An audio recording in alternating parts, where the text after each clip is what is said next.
My name is Lena Whitcomb. I'm 30, and my parents invited strangers into my kitchen to celebrate the sale of my house before they learned my name was the only one on the deed. They had tied gold balloons to my back porch rail. They had set a cake on my dining table with a tiny airplane made of blue icing on top. My brother Mason was standing under the string lights with his arm around his girlfriend, smiling like a man who had already boarded the flight my house was supposed to pay for.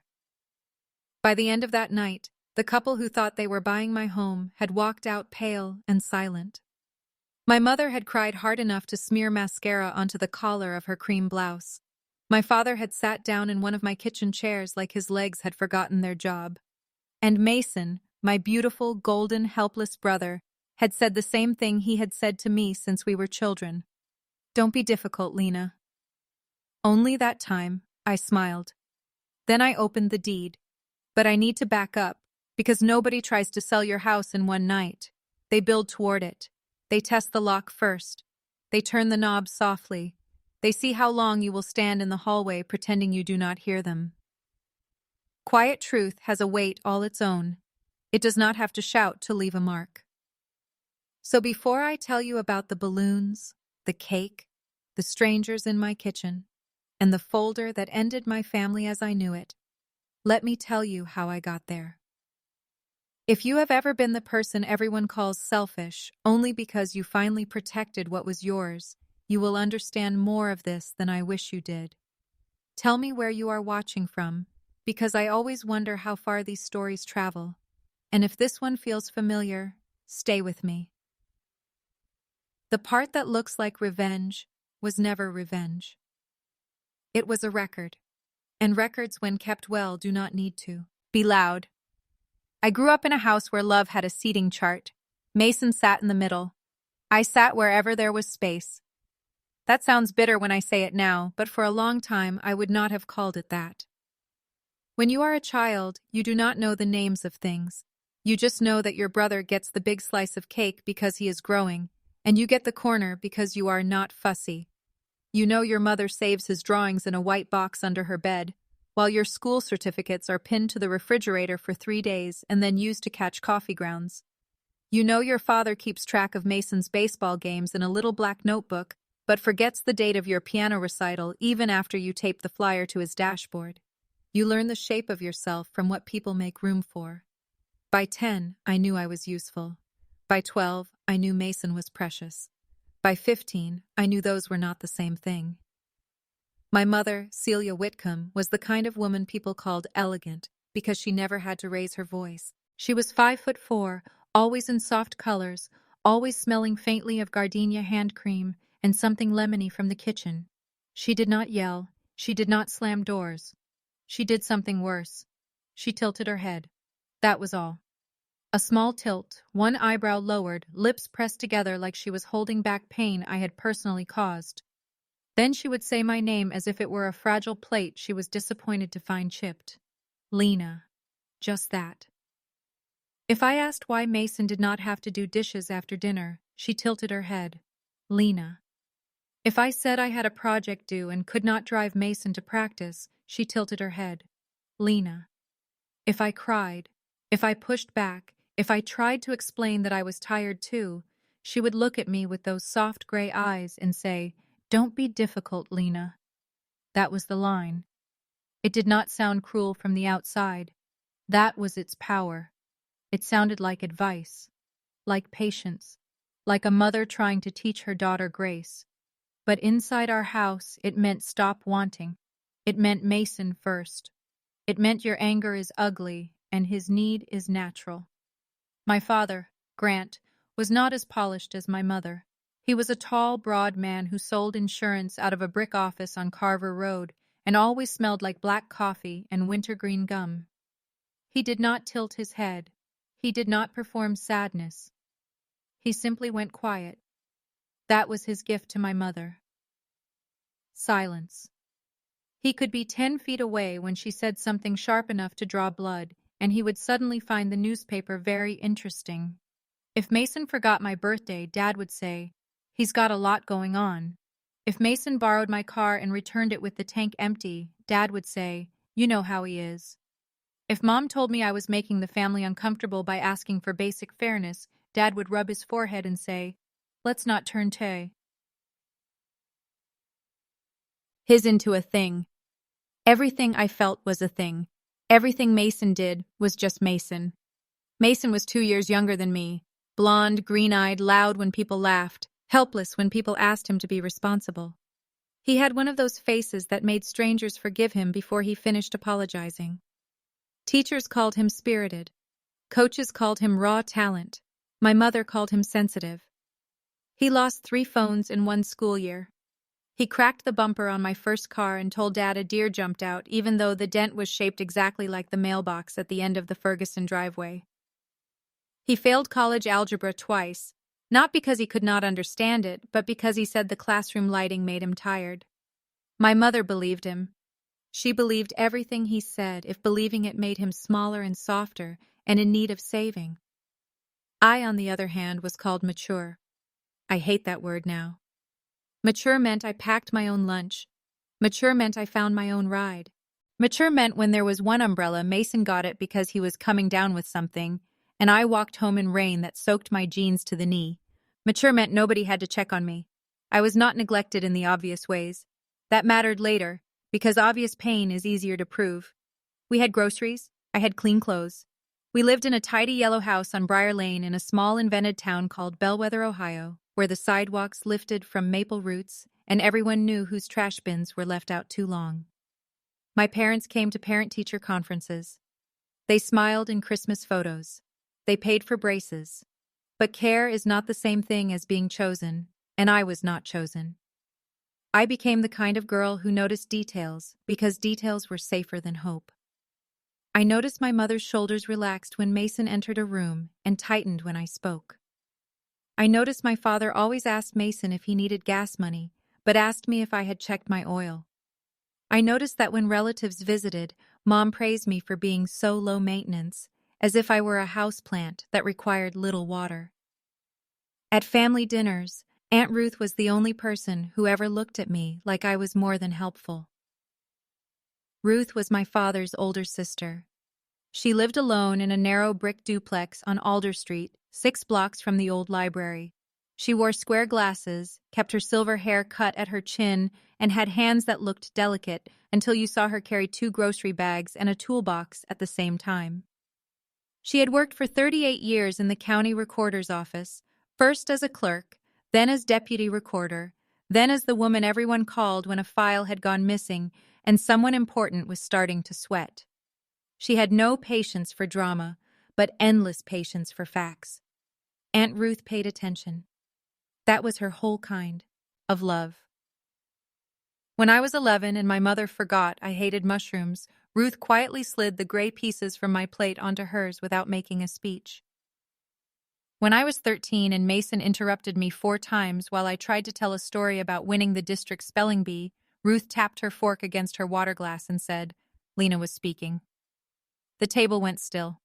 My mother laughed a thin little laugh. Oh, Ruth, she doesn't mind. Ruth looked at me. Do you mind? I remember that moment because nobody had ever asked me that in front of them. My mouth went dry. I looked at my mother, then my father, then Mason, who was rolling a pea under his knife. Yes, I whispered. Ruth nodded once. Then finish your story. It was not a rescue with music behind it. Nobody clapped. My mother's face tightened, and my father stared into his iced tea. But I finished the story. 6 minutes. I know because I counted the ticks of the kitchen clock above the pantry while I talked. 1, 2, 3, all the way to 360. Counting helped me keep my voice steady. It still does. After that, Aunt Ruth became my safest place. Not soft, safe. There is a difference. On Saturdays, I rode my bike to her duplex. The street had old sycamore trees that dropped strips of bark like curled paper. Her front porch smelled like dust, tomato vines, and the black coffee she drank from a chipped mug that said County Fair, 1998. She taught me how to sand a table leg, how to patch a screen, how to read a tax bill, how to ask a question once and then wait because nervous people hate silence. She also taught me paperwork, not in a boring way, in a powerful way. People think paper is weak, she told me when I was 16, sitting at her oak kitchen table while rain clicked against the window. It tears, it burns, it gets lost. But the right paper, filed in the right place, can move a mountain without raising its voice. She spread documents in front of me like playing cards. Deeds, easements, liens, releases, probate notices, plat maps, tax records printed on pale green paper from the county office. To most people, they looked like dry lines and stamps. To Ruth, they were stories. Every house has a memory, she said, and the county keeps it. I did not know then how much that would matter. I only knew I liked the order of it, the way names had to match, the way dates mattered, the way signatures could not be replaced by feelings. A document did not care that Mason was tired. A seal did not care that my mother was embarrassed. A filing number did not tilt its head and call me difficult. Paper was clean, people were not.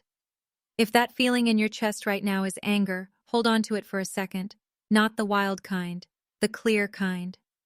Comment the word deed, because that little stack of paper became the one thing my family could not charm, cry around, or explain away.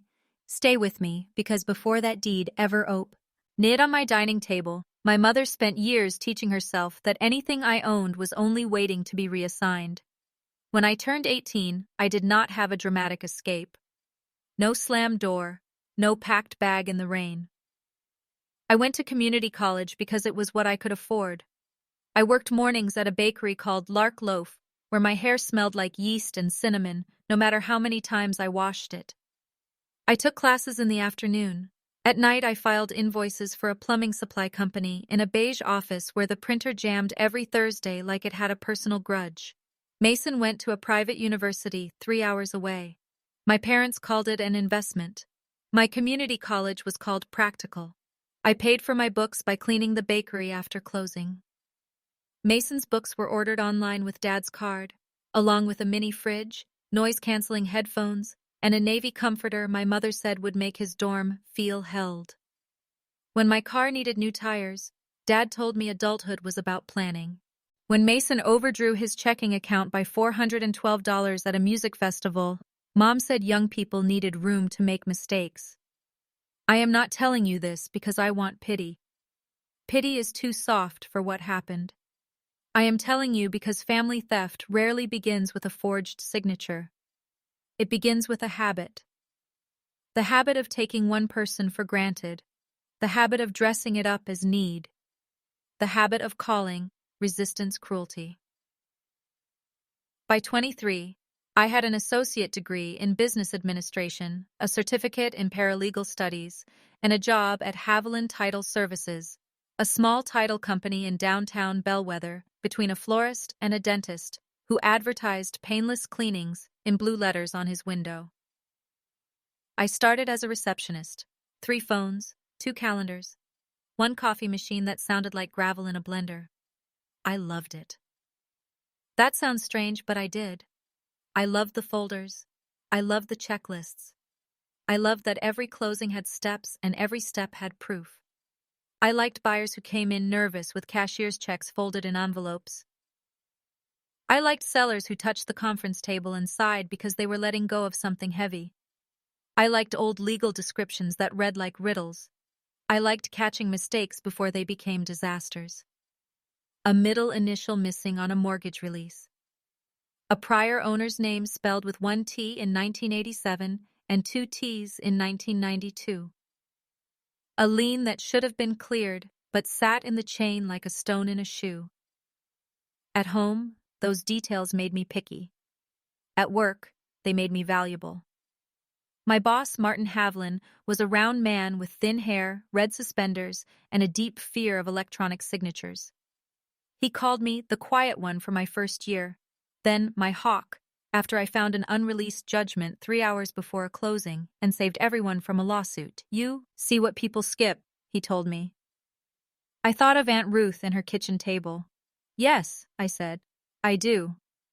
By 25, I was a title researcher, By 27, I was the person newer employees came to when the chain got messy. My parents did not understand what I did, or maybe they did not want to. At Thanksgiving, my mother told her friend Linda that I worked with house papers. Mason, who had left college after 5 semesters and 3 majors, said, "So basically you tell people where to sign." "Not exactly," I said. He grinned. "Close enough." My father chuckled. My mother passed the cranberry sauce. Aunt Ruth, who was sitting beside me with a napkin folded sharply in her lap, said, "Lena verifies ownership. That is not small." Mason lifted both hands. Okay. Big important paper queen." Everyone laughed, except Ruth. I did not, but I counted the seconds until my face cooled. 7, 8, 9. Then I took a bite of turkey and let the gravy cover the dryness in my mouth. That night, while I helped Ruth wash dishes, she bumped her shoulder against mine. "Do not shrink because fools are loud," she said. I smiled into the sink. "You calling my family fools?" "I am calling them careless. Foolishness can be fixed. Carelessness becomes a religion if nobody interrupts it." Ruth had a way of saying things that stayed in my bones. Carelessness becomes a religion. My parents worshipped at that church for years. The first time they treated something of mine like family property, I was 19. I had saved for 6 months to buy a used silver laptop from a college senior named Petra who was moving to Arizona. It cost me $380. I remember because I paid in 20s and Petra counted them twice. 2 weeks later, Mason came home for fall break and said he needed a laptop because his had crashed. It had not crashed. He had spilled orange soda into the keyboard while watching a soccer game. My mother asked if he could borrow mine. I said I had a paper due. She tilted her head. "He has midterms, Lena." "So do I." Dad looked up from the couch. "Just let him use it tonight." Mason took it for 4 days. When I got it back, 3 keys stuck, the charger had a bite mark from his roommate's dog, and my research document was gone because Mason had cleaned up the desktop. I cried in my room for 10 minutes silently, into a pillow that smelled like laundry detergent and dust. When I told my mother, she said, "Don't be difficult, Lena. It's just a computer." Just. That word is a blade when someone uses it on your loss. Just a computer. Just a room. Just a birthday. Just a house. The second time, it was my car. I had a blue 2008 Toyota Corolla with a cracked dashboard and a radio that only worked when the weather was dry. I paid for it myself. Mason borrowed it for what he called a job interview. He returned it with a dented passenger door and 3 parking tickets in 2 at a glove compartment. He did not get the job. He did not pay the tickets. Dad said, "He's in a rough patch." Mom said, "You have steady income." I paid $275 to the city clerk and another $600 to a body shop on Westfield Pike because the door made a popping sound every time I opened it. Mason said, "You're acting like I did it on purpose." I said, "I'm acting like you did it." My mother's eyes flashed then, only for a second. "Don't be difficult, Lena. I learned to keep things away from them. Passwords, spare keys, bank balances, good news. Especially good news. Good news in my family was never safe. It became a resource. If I got a raise, Mason needed help with rent. If I had vacation days, Mom needed me to drive her to an appointment she could easily handle alone. If I bought a new coat, someone asked why I was spending like I had no family. So when I started saving for a house, I told nobody except Aunt Ruth. It began on a Tuesday in February, the kind of Ohio day that looks like a dirty sock. The sky was low, the snow beside the curb had turned gray, and my boots left wet half-moons on the tile floor at work. Martin handed me a file for a small house on Alder Street. "Sad one," he said. "Estate sale. Owner died in November. Nephew wants it gone." The address stopped me. Alder Street. 3 houses down from Aunt Ruth. I knew the house. Everyone on that block knew the house. Small, pale blue, with white trim, and a porch that sagged slightly on the left. Built in 1941. 2 bedrooms, 1 bathroom, a narrow kitchen with yellow tile, a backyard with an old pear tree that dropped hard little fruit in August. The owner, Mrs. Delaney, had kept ceramic rabbits in the front window and swept her walk every morning until she couldn't anymore. The file was simple at first glance. Estate opened. Executor appointed. Sale price listed at $126,000 because the place needed work, and the nephew lived in Oregon and did not want to manage repairs. $126,000. At that point, I had $31,000 saved. Not from luck. From years of saying no to things my family would have called selfish if they had noticed. No new car, no trips, no apartment with a dishwasher, no drinks after work unless it was someone's birthday and I could order the cheapest cider slowly. I lived in a studio above a nail salon where the hallway smelled like acetone and fried onions from the restaurant downstairs. My bed folded into the wall, my winter coats hung on a rack beside the microwave. I wanted a home so badly I could not say it out loud. Not a showy home. A door that locked. A porch light I chose. A kitchen where nobody took over the room and called me difficult for wanting my own corner. I asked Martin if the property had hit the market publicly yet. "Going up Friday," he said. "Wah." I stared at the legal description until the words blurred. "Because I might want to see it." He peered over his glasses. "You?" There it was again. That little surprise people had when I wanted more than a sensible portion. "Yes," I said. "Me." I saw the house the next morning before work. The realtor was a brisk woman named Tanya Meeks, who wore red boots and smelled like peppermint gum. The key stuck in the lock. The porch boards creaked.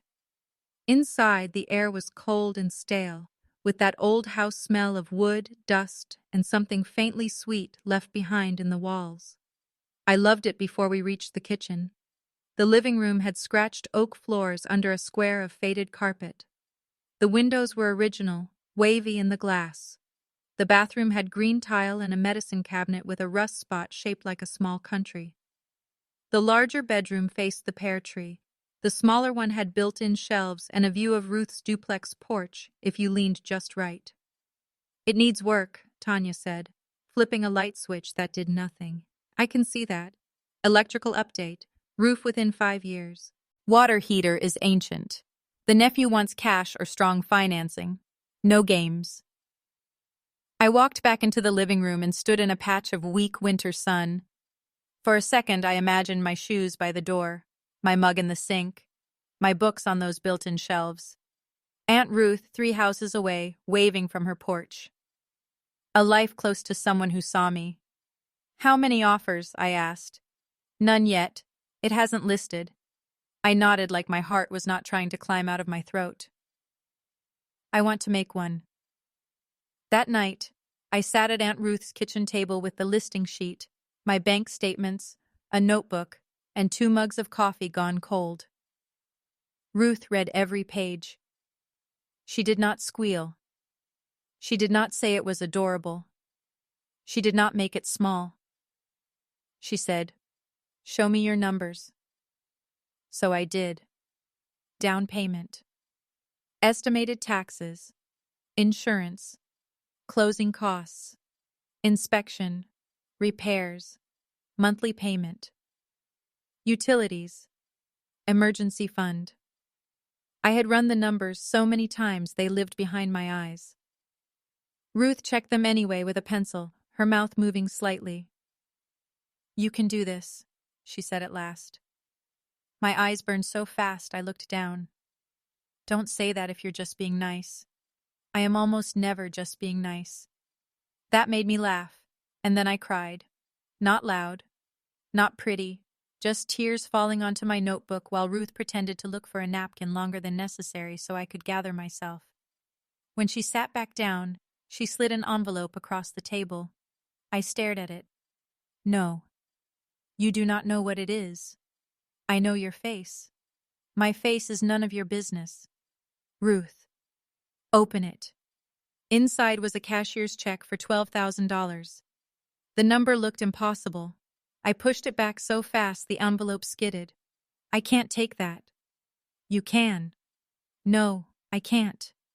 You can, and you will, if your pride has not fully eaten your brain. I wiped my face with the heel of my hand. That's too much. It is not too much for a foundation. I saved enough for the down payment. You saved enough to be stretched thin. This gives you room for the roof, or the wiring, or whatever that house decides to confess after inspection. I shook my head. Mom and Dad will say. Ruth's eyes sharpened. Why would they know? That stopped me. The refrigerator hummed. Rain tapped softly at the window. Somewhere outside, a car rolled through a puddle. Ruth folded her hands over the check. Listen to me carefully. This is not family money. This is not a group vote. This is a gift from me to you, because I want to see you own something nobody can move you out of with a sigh. My throat closed. She leaned forward. And when you buy it, you keep every page, every receipt, every inspection note, every closing document. You make copies. You store them somewhere safe. You do not depend on memory when people benefit from pretending not to remember. I looked at the check again. $12,000. A roof, wiring, breathing room. Aunt Ruth's hand covered mine, dry and warm. You are allowed to have a door of your own, Lena. No one had ever said that to me. I made the offer the next day. $128,000 with inspection, strong financing, quick close. The nephew accepted because he wanted it done. My mother found out 2 weeks before closing because Bellwether was small, and my cousin Marla saw me coming out of the inspection with Tanya.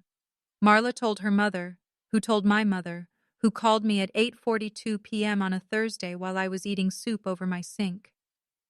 You bought a house? Mom said. No hello, no warmth. Just accusation dressed as surprise. I'm buying one, I said. Closing is next month if everything goes well. There was silence. I counted 3 seconds. 4. 5. Then she laughed once. Well, that's a big decision to make without family input. Family input.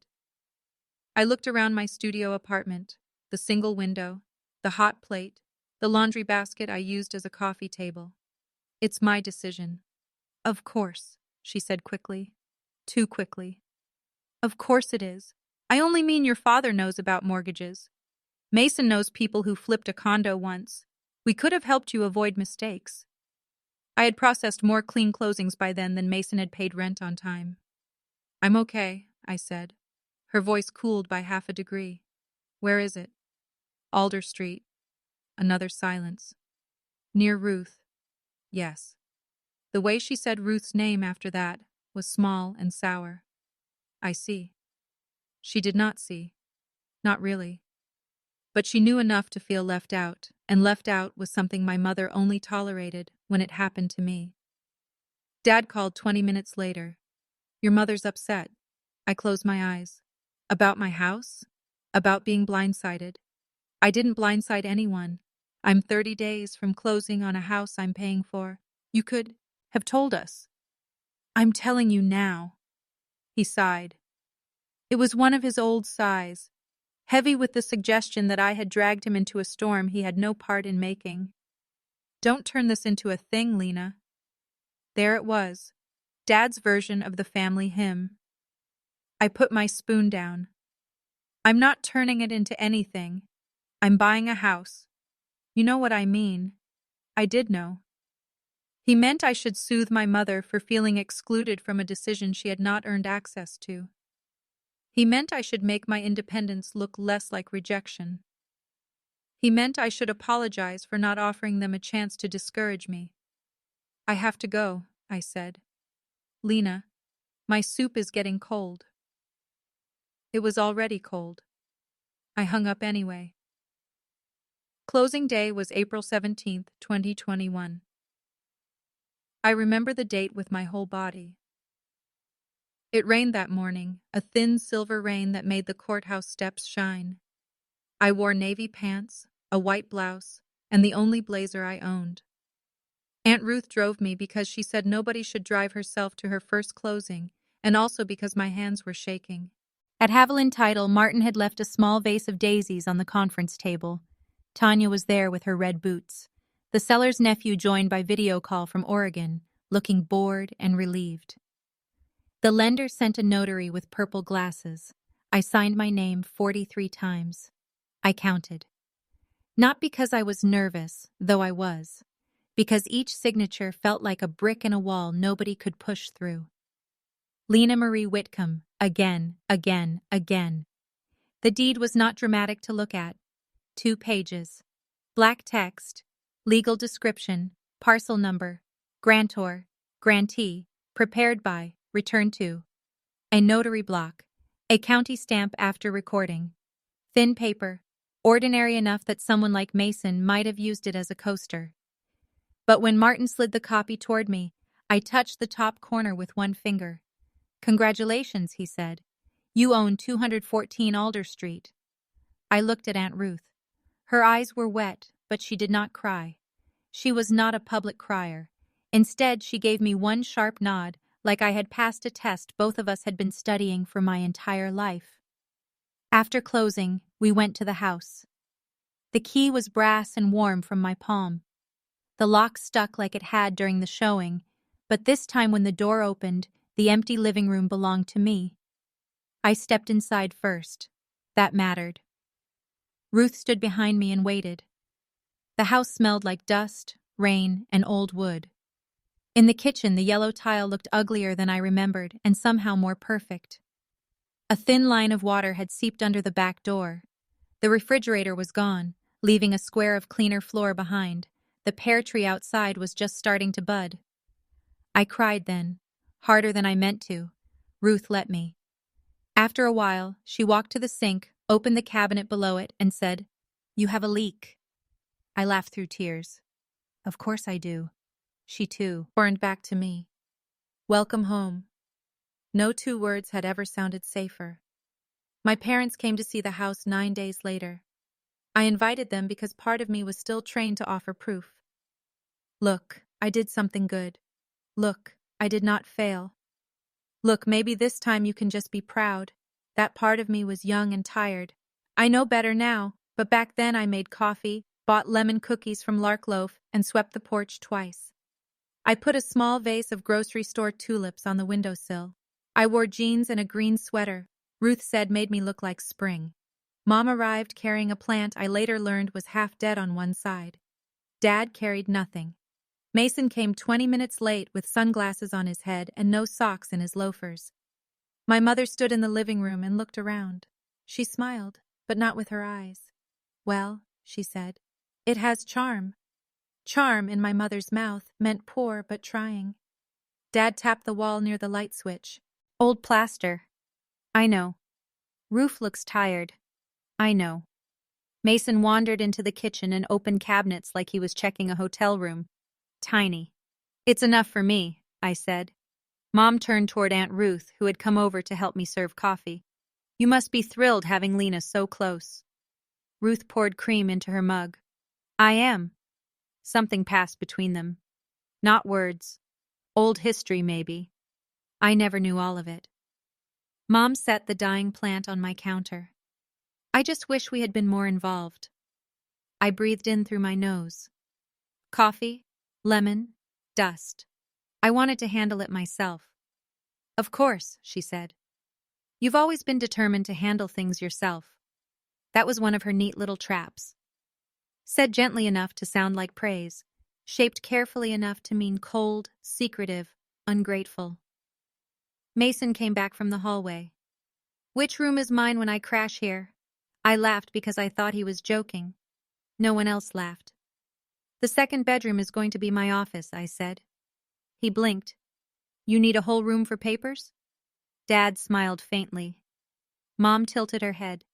I felt the old child in me stand at attention. "Yes," I said. "I do." Mason opened his mouth, but Aunt Ruth spoke first. "It is her house. She can use the rooms as she likes." My mother's fingers tightened around her coffee cup. Obviously, Ruth. But it was not obvious. not to them. That was the first day I saw it. Not fully. Just a glint. They were proud, maybe. In the abstract way people are proud when a family member does something that reflects well on them. But underneath that was something else. Irritation. Ownership denied. A feeling that I had moved a piece on the board without asking the people who thought they were playing both sides. As they left, Mom hugged me on the porch, her perfume pressed into my throat. "I hope you won. And let this place make you selfish," she whispered. I pulled back. "What?" She smiled for Dad, who was already walking to the car. "Homeownership can make people territorial." Territorial, about my own home. I think I'm allowed to be territorial about the house I bought. The smile stayed. "Don't be difficult, Lena." There it was again, standing on my porch like it had been invited. After they left, I sat on the top step and counted the cars passing on Alder Street until my breathing slowed. 1, 2, 3.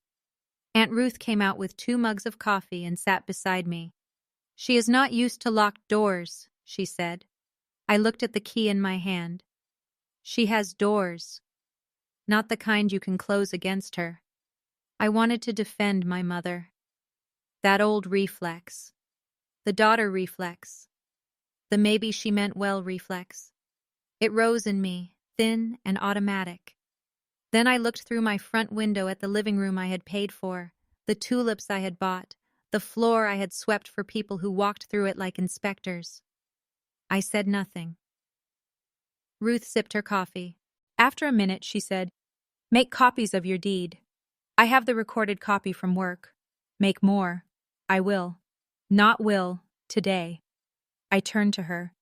"You think they'd actually—" "I think people who feel entitled do not begin with crimes. They begin with language." I thought of Mom saying territorial, Mason saying which room is mine, Dad saying old plaster like he was pricing repairs in his head. "What language?" I asked. Ruth looked out at the street. Our house, family place, investment, temporary, share, help. A chill moved under my sweater. She wouldn't.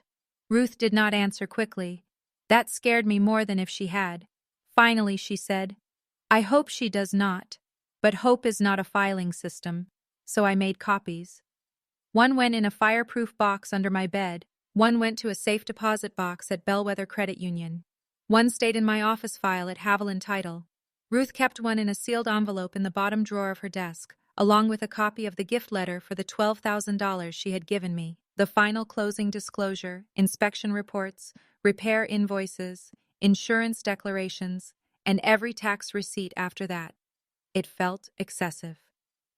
Then, for the next 4 years, I made that house mine one repair at a time. Not with television makeover magic. Real repairs. Slow ones, expensive ones. The kind that leave grit under your nails and a bank account that makes you whisper no to yourself in the grocery store. The roof cost $8,900 after a windstorm lifted shingles like loose playing cards. I remember standing in the driveway with the roofer, a woman named Denise from Aeroline Roofing, while she showed me photos on her phone and said, "You can wait 6 months maybe, not a year." I paid from my emergency fund and ate rice, eggs, and frozen peas for 3 weeks. The electrical panel cost $3,200. The old one had labels written in 3 different handwritings, including one breaker marked, "Maybe Kitchen." The electrician laughed when he saw it, then stopped laughing when he opened the panel. The water heater died on a Sunday morning in January and leaked across the basement floor. Aunt Ruth and I spent 2 hours pushing water toward the drain with brooms while my socks soaked through, and the basement smelled like rust and wet concrete.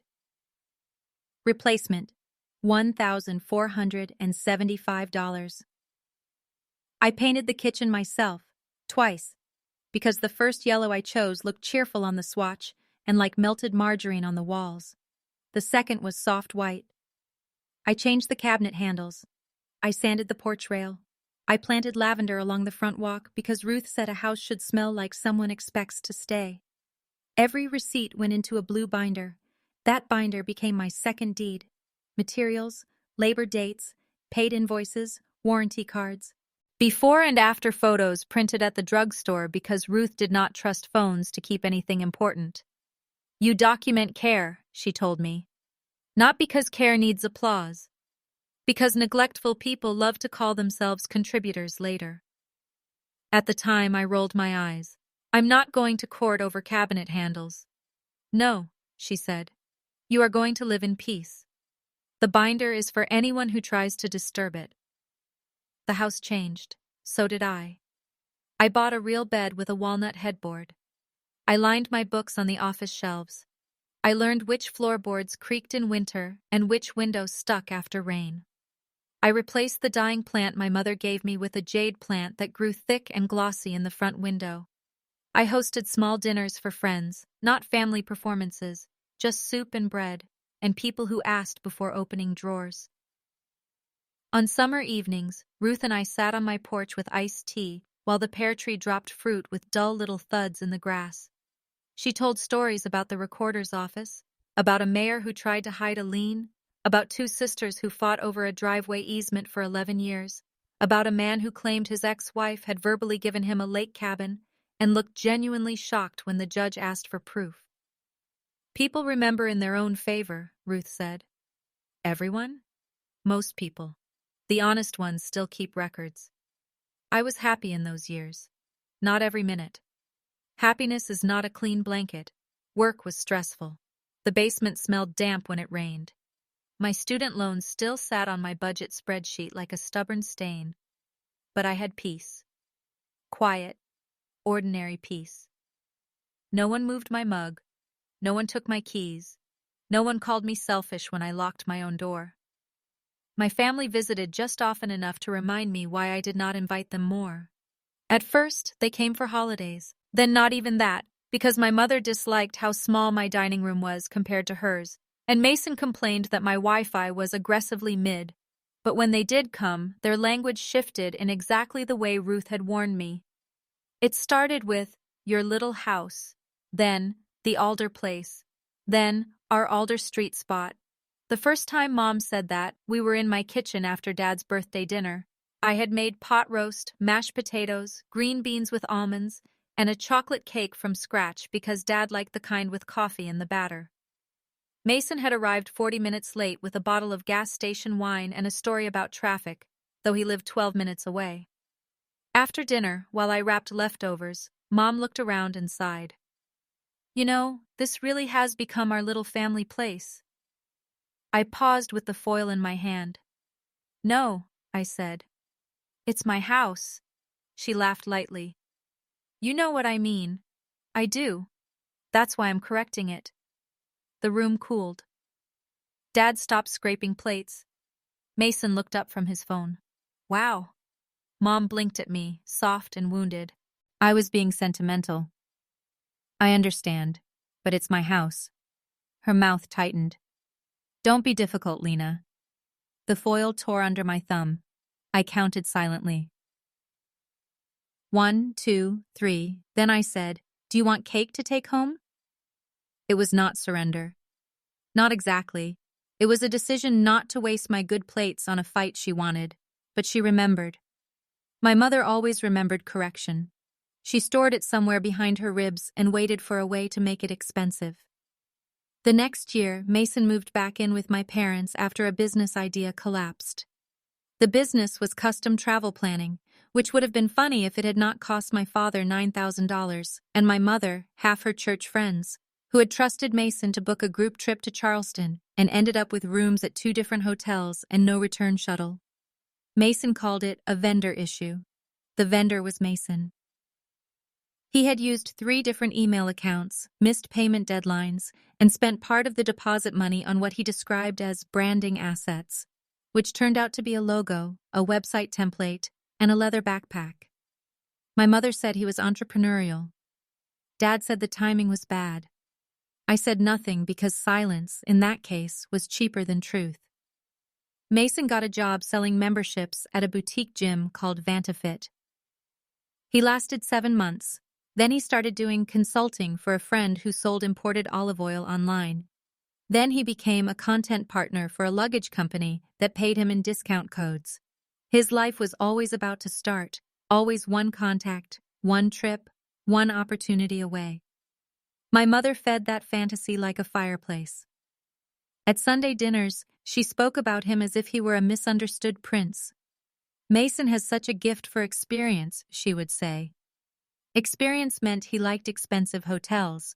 Mason understands people meant women who believed his stories for 3 months. Mason was never meant for a desk. A desk meant accountability. Meanwhile, I became more useful than ever. When Dad needed help disputing a medical bill, he called me. When Mom wanted to refinance their house, she asked me to look over the confusing parts. When Mason's old landlord claimed he owed for carpet damage, Mom asked if I knew any legal words that might scare them. I helped sometimes, less than before, but still too much. That is an honest thing to admit. Boundaries are not a door you build once. They are a door you keep closing, even when the people outside know your childhood name. In March of 2025, Aunt Ruth got sick. I will not make that part longer than it needs to be. Some grief does not become more meaningful because you describe every machine. She had a stroke on a cold Monday morning. I found out because she did not answer my 7:15 call, and Ruth always answered unless she had warned me she would not. I walked to her duplex and found her on the kitchen floor beside the table where she had taught me deeds. She was alive. I counted the ambulance lights through the front window while the paramedics worked. 1 red flash, 1 white, 1 red, 1 white.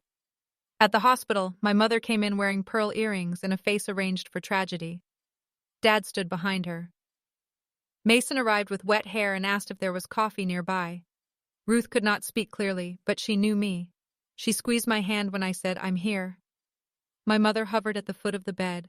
"Oh, Ruth," she said, voice trembling. "We're all here." Ruth's eyes moved to her, then away. Even half trapped in her body, Ruth knew performance when it entered a room. She lived 9 more days. On the 7th day, while my parents were downstairs getting lunch and Mason was in the hall taking a call, Ruth motioned weakly toward the small notebook I had brought from her house. I opened it, thinking she wanted a phone number or a note. Her hand shook as she pointed to a page. There were only 4 words written there in her slanted, tidy hand. "Keep the blue binder." I swallowed hard. "I will." She tapped the page again. "Ruth, I will." Her eyes fixed on mine.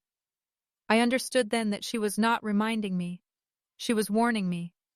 She died on April 2nd, just after dawn, while rain slid down the hospital window in quiet lines.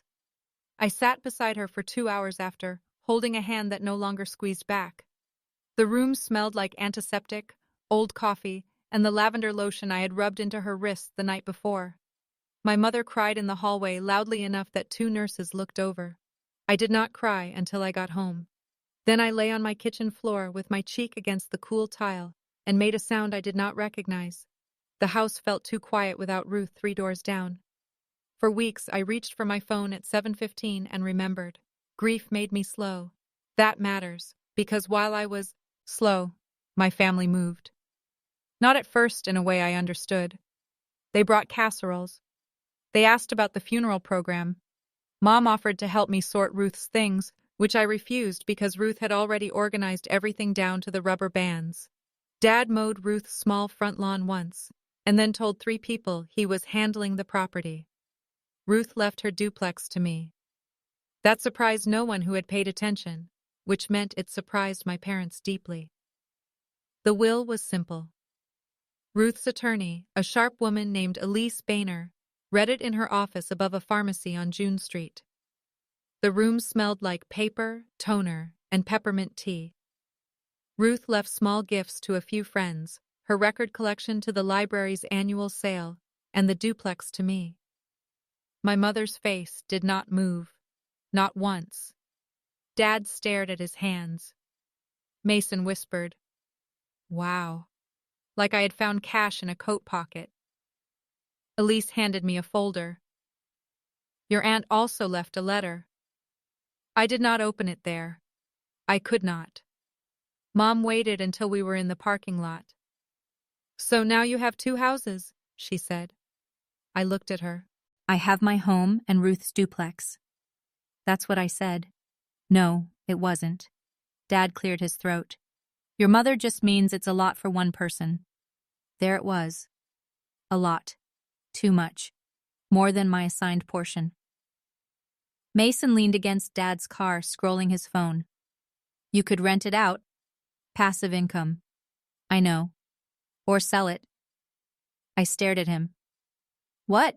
He said. It's a hot market. My mother touched his arm. Mason is only thinking practically. Ruth had been dead less than 2 months. I said, I'm not discussing this right now. Mom's eyes softened into that old shape. Don't be difficult, Lena. The parking lot went very still for me. There are moments when grief sharpens instead of blurs.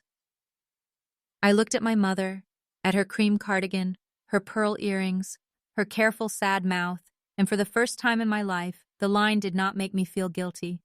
It made me tired. I'm going home, I said. Lena. No. One word. Small. Clean. I got in my car and drove away while all three of them stood in the pharmacy parking lot, looking offended by the back of my head. That summer, Mason started talking about the trip. At first it was just a dream, the way most of Mason's plans were dreams. He wanted to spend 6 weeks in Europe with his girlfriend Tessa, who worked as a dental hygienist and had the bright glazed patience of someone trying very hard to believe she had not chosen badly. They wanted London, Paris, Rome, Santorini, Barcelona, and maybe Croatia if the brand partnership landed. He said this at my parents' 4th of July cookout while holding a paper plate stacked with ribs Dad had grilled. A proper reset, Mason said. Content, culture, the whole thing. Tessa smiled. We've both had such a heavy year. I looked at her, then at Mason. Mason's heavy year had included quitting Vantafit, buying a used espresso machine he said would become part of a mobile coffee concept, and moving back into his childhood bedroom with blackout curtains. But I said nothing. Mom, sitting beside him on the patio, touched his shoulder. I think it would be healing for you. Healing. A 6-week luxury trip funded by other people was healing. I took a sip of lemonade so cold it hurt my teeth. Dad asked, what kind of budget? Mason waved his hand. Still building it. Flights are the big thing, then villas, trains, experiences. Experiences, Mom repeated, glowing. I hated that word from then on. Mason looked at me. You should come for part of it. I almost laughed. I have work. You never take real time off. I take time off. Not like life-changing time. I like my life. He made a face. That's bleak. Mom leaned in. Lena, he means you deserve more joy. No, he means he can't imagine joy without a passport and a wine tasting. Dad coughed into his napkin. Mason smirked. Okay, Paper Queen. Ruth had been dead 3 months. Hearing him use the old nickname felt like someone tracking mud across her kitchen. I set down my glass. Don't call me that. He blinked. Seriously? Yes. Mom sighed. It was a joke. I didn't like it. Her head tilted. I stood before she could say the line. I'm going to check on the corn. There was no corn to check. It was already on the table. I went into the kitchen anyway and stood by the sink, counting the little bubbles clinging to the inside of my glass. 14, 15, 16. Behind me, through the screen door, I heard Mom say, She's been so sensitive since Ruth. Not sad, not grieving. Sensitive. That was the word they used when my pain became inconvenient. By August, the trip had become a family project. Not officially. Nothing in my family was official until it benefited them, but I began hearing about it constantly. Mom sent pictures in the family group chat. White buildings in Santorini, a hotel room in Paris with a balcony, a train crossing the Swiss Alps. Even though Switzerland had not been on the original plan, she captioned one, Imagine Mason finally getting his beautiful reset. I did not respond. Dad sent a message 2 hours later. Your mother's excited. No need to be cold. I put the phone face down on my desk and finished reviewing a title commitment with a missing mortgage release from 2009. Mason sent voice notes, long ones, 5 minutes, 7 minutes. He talked about how travel would open doors for him, how he and Tessa could build a couple's travel page, how brands wanted authenticity, how he felt stuck in Bellwether because nobody understood vision there. One afternoon, while I was at work, he called 3 times in a row. I answered on the 4th because I thought something had happened. "What?" "Whoa," he said. "Hostel?" "I'm working. This is kind of important." "What?" Sit." He breathed into the phone like he was preparing to confess something noble. "I wanted to ask if you'd consider investing." I looked at the file in front of me. Investing in what? In me. I closed my eyes. Outside my office window, a delivery truck beeped as it backed into the alley. Somewhere down the hall, the copier warmed up with a low hum. "No. You didn't even hear the pitch." "I heard enough." "Lena." "No." He laughed, but it had an edge. "You inherited a whole property." There it was, the first open hand reaching. "I inherited Ruth's home." "Okay, but you don't live there." "I'm not selling it to fund your vacation." "It's not a vacation, it's a launch. It's a trip." God, you're so small sometimes. The words landed, but not as deep as they once would have. Ruth had left me stronger than that. "I have to go." "Wait. Mom said you might react like this." My fingers tightened around the phone. "What does that mean?" "She said you get weird when family asks for support." I laughed once. Not because it was funny. Because the shape of it was so familiar I could have traced it blind. "Goodbye, Mason. Don't be difficult, Lena." I hung up. Then I sat very still at my desk and counted the brass tacks around the edge of my bulletin board. 28, 29, 30. At 31, I opened the bottom drawer where I kept a copy of my own deed and Ruth's letter. I did not read the deed. I read the letter. "Lena, you will be tempted to explain yourself to people committed to misunderstanding you. Resist the temptation. Explanation is a gift. Do not hand it to people who only want more rope. You have a good mind and a steadier heart than you know. Keep your records. Keep your key. Keep your name on what is yours. Love is not proven by surrender." Ruth, I read that last line 3 times. Love is not proven by surrender. Then I put the letter back and returned to work. The first strange thing happened in September. I came home on a Friday and found my mother standing on my porch with a woman I did not know. Mom wore linen pants and a pale blue blouse. The woman beside her had short dark hair, a clipboard, and a measuring tape clipped to her belt. They both turned when I pulled into the driveway. My stomach tightened before I had a reason. I got out of the car slowly. "Mom?" She smiled too brightly. "There you are." The woman extended a hand. "Hi, I'm Portia. I do staging consultations." I did not take her hand. "Staging for what?" Mom laughed, airy and quick. "Oh, we were just talking.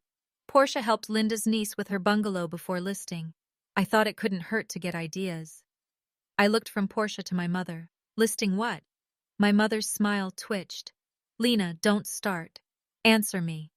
Portia lowered her clipboard. "I'm sorry," she said carefully.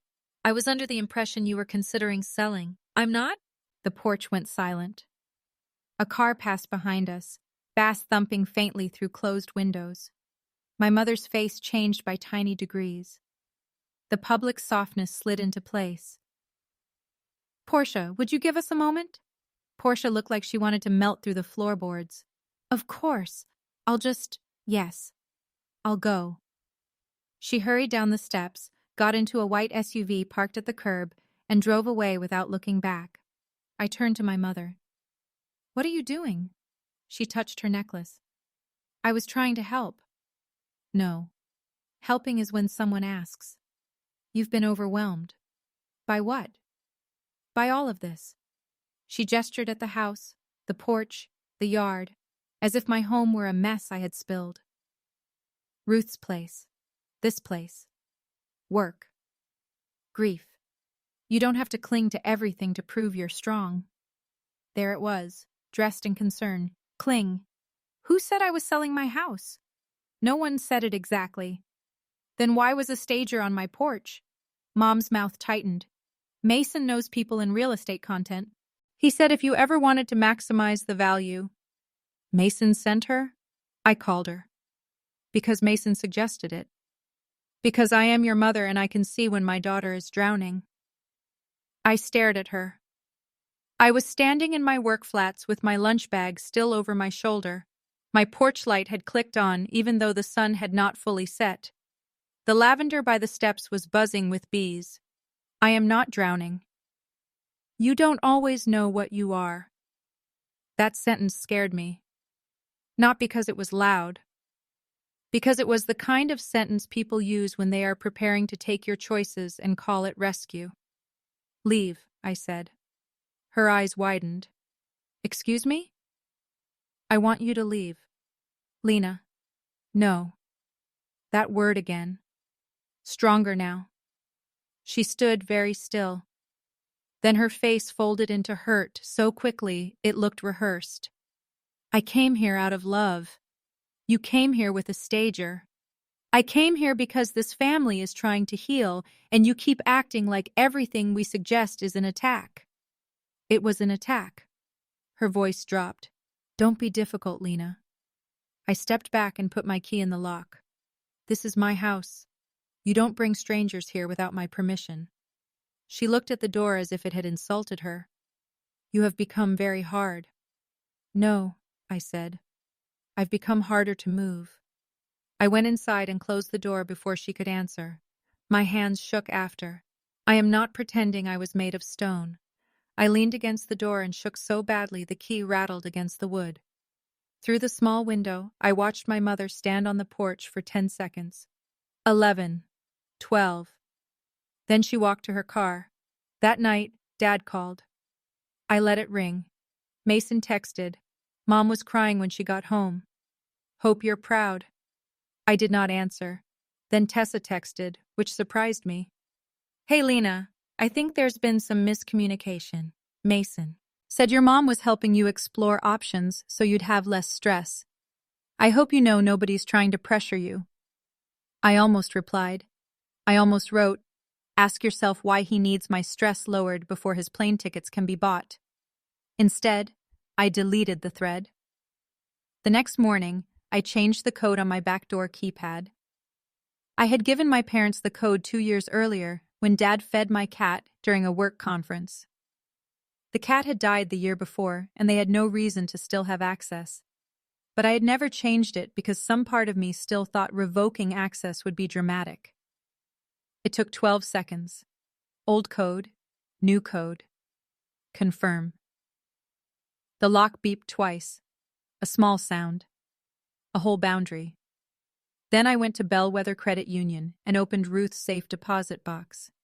Inside were her papers, my papers, and the sealed envelope with the copy of my deed she had insisted on keeping. I sat in the little viewing room under fluorescent lights and spread everything out. My house, my name, my mortgage, my tax receipts, my insurance, my repair invoices, my records. All of it said the same thing. Mine. Not because I felt it, because it was true. For about 3 weeks after the stager incident, my family went quiet. Not peaceful quiet, not respectful quiet, strategic quiet. There is a silence people give you when they are sorry, and there is a silence people give you when they are regrouping. I knew the second kind because I had grown up inside it. My mother never rushed after a failed push. She stepped back, dabbed her eyes, let other people tell her she had done nothing wrong, then returned with cleaner language. She did not mention selling my house again. She mentioned freedom. At first, it came through small comments. She would send me articles about people who downsize stress by letting go of extra property. She sent one about a woman who sold her home, moved into a condo, and found a new season of ease. She sent a video of a couple in their 60s traveling through Italy after selling their family house, with the message, "Isn't this beautiful? Life is meant to be lived." I wrote back once, "I am living mine." She replied with a heart emoji. That was worse than an argument. Dad came by the next Sunday with a toolbox and a reason that sounded almost real. He said Mom had told him my porch step looked loose and he wanted to check it before winter. I almost said no. I should have said no. But the step did have a little give on the left side, and some daughters do not stop being daughters all at once. So I let him look. He knelt on the porch in his old jeans, pressing one hand against the board. His hair had gone more gray since Ruth's funeral. He had a bald spot now near the crown that I only noticed because I was standing above him. "Could use replacing," he said. "I know. I was going to call Earl from the hardware store. He does small jobs." Dad frowned. "Earl charges too much." "He charges what the job costs." Dad gave the step another push. "I can do it." "No, that's okay." He looked up at me. "You don't trust me to replace a board?" I didn't say that. "You don't have to." There it was. The hurt tone. Not as polished as Mom's, but from the same drawer. I crossed my arms. "I hire people because I keep receipts." His expression changed. Just a flicker. "Receipts? For repairs." "Why?" "Because I own a house." He stood slowly, wiping his hands on his jeans. "You sound like Ruth." "Thank you." He sighed and looked toward the street. The sycamores were shedding bark again, thin curls lying on the sidewalk like scraps of old letters. "She filled your head with suspicion." "No," I said. "She taught me to pay attention." Dad's jaw moved once. Then he said, "You know your mother only worries because she loves you." I know she calls control worry because it sounds nicer. His eyes snapped to mine. For a moment, I saw the honest thing in him. Not guilt exactly. Recognition. Like a man who had watched a bridge rot for years and now wanted to act surprised when someone refused to cross it. Then the shutters came down. "Don't talk about your mother like that. She brought a stager to my house. She misread the situation. She invented the situation." He bent to pick up his toolbox. "You always make it sound uglier than it is." I almost laughed. Not because it was funny, because that was the whole machine in one sentence. If I named the cut, I was making the wound. "She doesn't have permission to make plans for my home," I said. Dad gripped the toolbox handle. "Nobody is making plans." I looked at him. He looked away first. That was answer enough. After he left, I stood on the porch and watched his truck turn the corner. Then I took photos of the loose step from 6 angles, texted Earl, and scheduled the repair for Tuesday. The invoice was $240.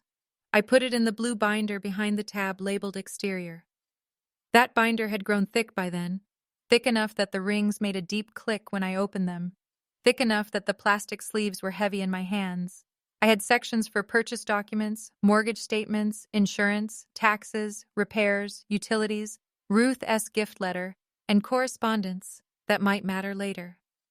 Aunt Ruth had trained me so well that I documented the small things before I knew they were part of a bigger thing. The text from Mason asking to invest in him.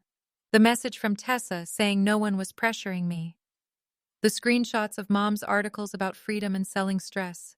The invoice from Portia, the stager, which I got by calling her office and asking for a record of the consultation scheduled at my address.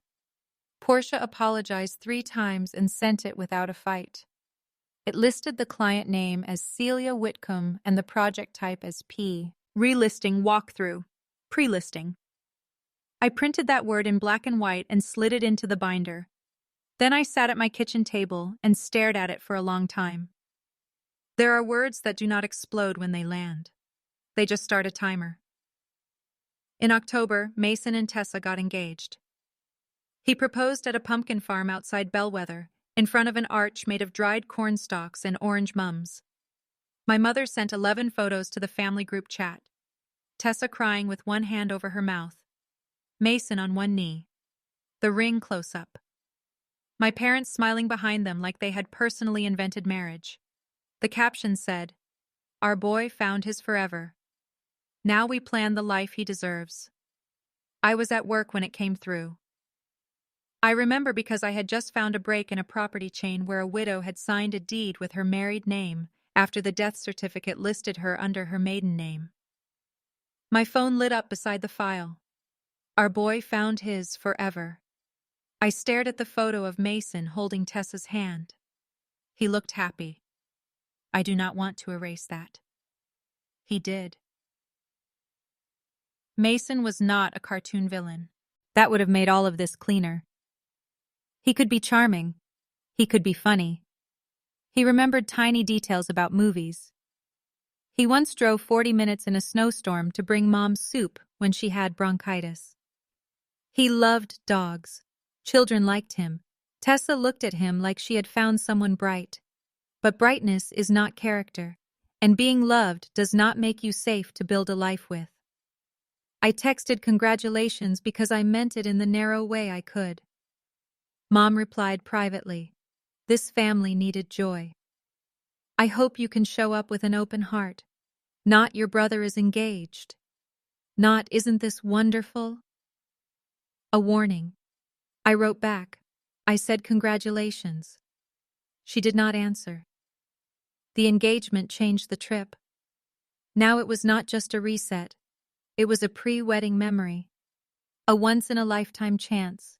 A content launch. A healing journey.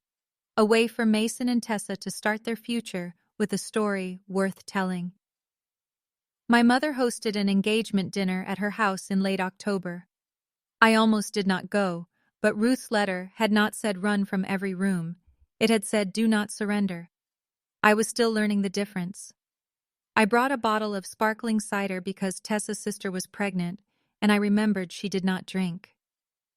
My mother noticed that before she noticed my new haircut. "Cider?" she said, taking the bottle from my hand. "For Brooke." How thoughtful. In Mom's voice, thoughtful meant you remembered for someone outside the main story. The dining room looked like a magazine version of family. White candles, linen napkins, a garland of eucalyptus down the center of the table. Gold-rimmed plates she only used when she wanted people to know the night had meaning. She had placed Mason and Tessa at the center, of course. My parents on either side. Tessa's parents beside them. I was near the end, next to Dad's cousin Paul, who had hearing aids and a habit of chewing ice. During dinner, Mason told the proposal story 3 times. Each time, the ring got harder to hide in his pocket, the sunset got better, and the photographer he had hired became more of a spontaneous miracle. Tessa glowed. I let her have that. Then Mason began talking about Europe. "We're thinking of pushing it from 6 weeks to 8, he said, cutting into his chicken. "If we're already there, it makes sense." Tessa's mother blinked. 8 weeks? "Not all luxury," Mason said, in the tone of a man trying to sound humble. "Some trains, some boutique stays, some partner comps, hopefully." Mom leaned toward Tessa's parents. "He has always been gifted at making things happen." I nearly choked on my water. Dad asked, "Where are you with the budget?" Mason smiled like he had been waiting for the question. "We have a working number." Tessa touched his sleeve.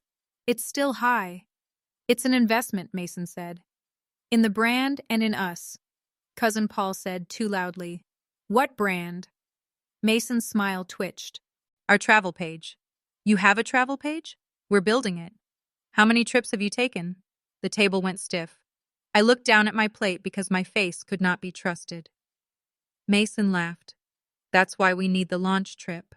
Paul nodded slowly. "You need to travel so you can say you travel." Dad coughed. Mom's eyes cut to me, as if Paul's question had somehow come out of my mouth. Tessa's father, a quiet man named Kevin who owned a small appliance repair shop, set down his fork. "And the budget?" Mason leaned back. "About 6,500? Paul asked. No one laughed. Mason cleared his throat. 1,000. The room changed. Not loudly, just a drop in temperature. Even the candles seemed to stand still. Tessa stared at her plate. Her mother said, "For a trip?" Mason lifted both hands. "For a content-forward international launch and pre-wedding experience." Kevin looked at my father. "Are you paying for this?" Dad's face went red around the ears. Mom answered before he could. "We are exploring options as a family." I felt the words turn toward me before anyone looked. exploring, options, family. I put my fork down very gently. 1, 2, 3. Mom smiled at me across the table. It was not warm. Lena has always been very good with practical things, she said. I said nothing. Mason jumped in. We're not asking anyone to just hand us money. Tessa looked up then, confused. We're not? He squeezed her hand. We're talking about structuring support. Structuring support.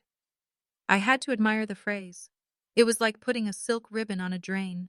Kevin's voice hardened. Mason, I love my daughter. I am not taking out a loan for a vacation. Tessa whispered. Dad. It's not a vacation, Mason said. Kevin looked at him. Call it a moon landing if you want. It's still money. My mother's cheeks flushed. Not because Mason was being foolish, because someone outside our family was naming it. She turned to me again. Lena, you understand assets. Maybe later you could explain how equity works in a way that is not so frightening. There it was. Not my equity, just equity. I looked at Tessa first. She seemed embarrassed, and for a small second I felt sorry for her. Then I looked at my mother. No. The table froze. Mom blinked. No what? No, I won't explain how my assets can fund Mason's trip. Mason scoffed. No one said your assets. You didn't have to. Dad muttered, Lena, not here. I turned to him. Where would you prefer I decline to fund this? Mom's eyes shone. Here came the tears. Why do you always assume the worst of us? I thought of Portia on my porch. The pre-listing invoice, the articles, the language. Practice, I said. It was the wrong thing to say if I wanted peace. It was the right thing to say if I wanted truth. Mom stood abruptly, napkin falling from her lap. I will not be insulted at my own table. Cousin Paul leaned toward me and whispered, What did you say? Nobody answered him. I stood too. My legs were steady, which surprised me. Thank you for dinner, I said to Tessa's parents. Congratulations again. Mason's face had gone hard. You're unbelievable. I looked at him. No, I said. I am finally believable to myself. Then I left. Outside, the October air smelled like leaves and chimney smoke. I made it to my car before the shaking started. My phone buzzed before I even pulled out of the driveway. Dad, then Mom, then Mason, then Mom again. I drove home without answering. At a red light on Carver Road, I counted missed calls. 1, 2, 3. By the time I reached Alder Street, there were 7. 7 calls in 14 minutes from people who could go weeks without asking how I was. Need has excellent timing. If you are listening and you know that feeling, that sudden flood of attention only when someone wants access to you, comment the word binder. Not because a binder is glamorous, because sometimes the plainest thing in the room is the thing that keeps you from being rewritten. Stay with me, because after that dinner, they stopped hinting like people testing a door. They started acting like the room already belonged to them. November was when the calls began coming from numbers I did not know. At first, I ignored them. I do not answer unknown numbers unless I am expecting a contractor or a doctor.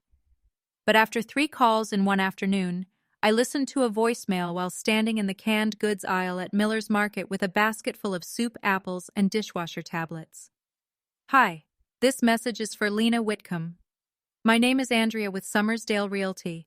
I'm calling to follow up about the Alder Street property and potential timeline.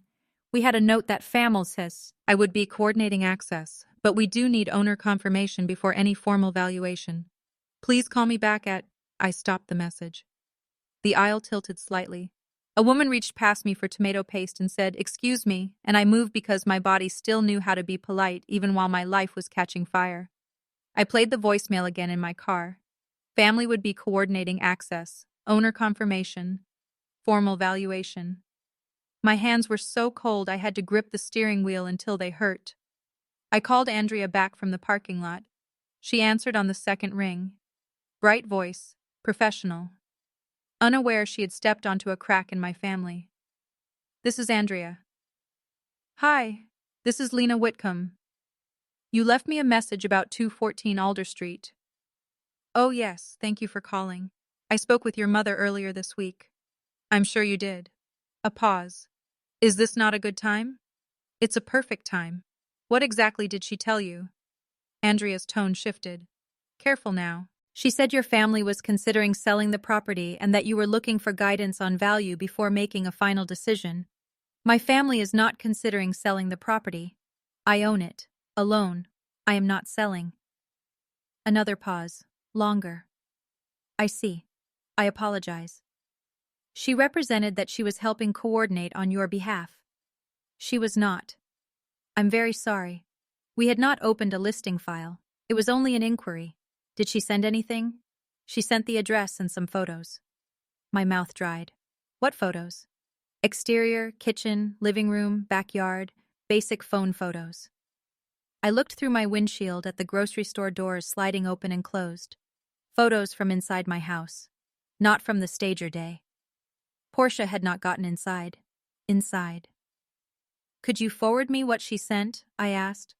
I'm not sure I can. Andrea, I said, and my voice stayed very calm. That scared even me. Someone who does not own my home sent you interior photos and said family would coordinate access. I need a record. She exhaled softly. Give me 10 minutes. She sent them in 6. The email had 4 photos attached. My living room, my kitchen, my office doorway, my backyard. They were not professional, slightly tilted, taken from eye level. The kitchen photo showed the corner of my blue mug in the sink, which meant it had been taken after I changed the keypad, but before I started keeping dishes cleared because stress makes me tidy in strange ways. I knew when. Dad's porch step visit. He had come inside to wash his hands before leaving. I had gone to the basement to get a spare towel because the kitchen towels were in the dryer. He had been alone upstairs for maybe 90 seconds. 90 seconds is enough time to take 4 photos. I sat in my car and counted them. 1 living room, 2 kitchen, 3 office doorway, 4 backyard. Then I bent forward until my forehead touched the steering wheel. People talk about betrayal like it is fire. For me, it was ice.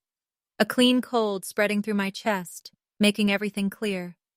Dad had taken photos inside my home for my mother to use with a realtor. Not because he did not know better, because he knew I would say no if asked. I drove to Haviland Title instead of home. Martin was in his office eating almonds from a paper cup and muttering at a settlement statement. He looked up when I knocked. You okay? No. He set down the almonds. That was how I knew I looked worse than I felt. I closed his office door and told him everything. Not all the childhood, just the facts. Stager, messages, engagement dinner, realty voicemail, photos. Martin listened without interrupting, which I appreciated more than sympathy. When I finished, he said one word. Attorney. I know. Not later. Now. I know. You want Elise Boehner? I had already thought of Ruth's attorney. Yes. He reached for his phone. I'll call her office. I can call. I know you can. I'm doing it because you look like you might politely schedule your own emergency for next Thursday. That made me almost smile. Almost. Elise saw me the next morning at 8:30. Her office was the same one where Ruth's will had been read, above the pharmacy on June Street. The carpet was dark green. The walls had framed maps of Bellwether from different years. Elise Boehner was in her late 40s, with black hair cut close to her jaw and a face that did not waste movement. She wore a charcoal suit and no jewelry except a watch. She had liked Ruth. That mattered. Not in a sentimental way, in a precise way. Ruth trusted people rarely and well. Elise read every printed message I brought. The Portia invoice, the realtor email, the photos, the screenshots, the voicemail transcription Andrea had written out for me. She made notes with a fountain pen, her handwriting small and fast. When she finished, she sat back. Do your parents have any ownership interest in 2114 Alder Street? No. Did they contribute to the purchase? No. Ruth gave me $12,000 as a documented gift. I have the gift letter. Any loans from them for repairs? No. Any agreement, written or verbal, that they could sell, manage, list, rent, enter, or show the home? No. Do they have a key? Not anymore. They had an old keypad code, which I changed. My father may have copied a physical key years ago, but I changed the front and back locks after the stager incident. When? I gave her the date. She wrote it down. Good. That one word made me breathe for the first time that morning. She looked at the interior photos again. Your father took these? I can't prove it. Could anyone else have entered? No. He was alone in the kitchen and living room during his porch visit. He had the chance. Opportunity is not proof, but it is useful. She slid the papers into a neat stack. Here's what we do first. I send a cease and desist letter to your parents stating that they have no authority to market, list, negotiate, show, or otherwise represent any interest in your property. I also send notice to Summersdale and Portia's company confirming they are not authorized contacts. You may want cameras. I ordered 2 last night. Good. No more unsupervised access. No discussions without a written record. If they call, let it go to voicemail. If you answer, Ohio allows one-party consent for recordings, but I want you to tell me before you use that habit as a shield. Clean records are better than clever ones. There was Aunt Ruth in another voice. Clean records, Elise continued. Do you believe they would attempt to forge your signature? I opened my mouth, closed it. 5 years earlier, I would have said no. 10 years earlier, I would have been offended by the question. That morning, I thought of my father using 90 seconds alone to photograph my kitchen. I don't know, I said. Elise nodded as if that was the correct answer. Then we prepare as if they might. My hands folded in my lap. How? Title monitoring. County alert if available. Notice to your lender. Notice to your homeowner's insurance agent. Lock down your credit. Pull a current copy of your recorded deed and mortgage. Make sure tax mailing addresses are correct, and I want a copy of every page in your binder. I almost laughed. Ruth would love you. Elise's face softened by 1 degree. Ruth taught half this county how to survive other people's confidence. Then she leaned forward. Lena, listen to me. This may stop with embarrassment. Families do foolish things when money enters the room. A letter might scare them clean. But if they have already contacted a realtor and sent interior photos, this is not a misunderstanding. Do not let them rename it. My eyes burned. I looked down at my hands. Everyone keeps acting like I'm cruel. Cruelty takes. Boundaries return things to their owners. I wrote that down when I got home. Not because I thought I would forget. Because I wanted to see it in ink. The cease and desist letters went out the next day. My mother received hers by certified mail on a Thursday afternoon. I know because she called me at 3:16 p.m., then 3:17, then 3:19, then Dad called at 3:22, then Mason called at 3:24. I let all of them go to voicemail.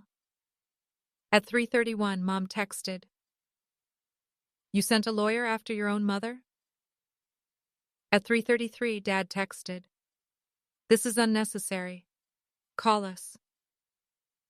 At 3:34, Mason texted, You're insane.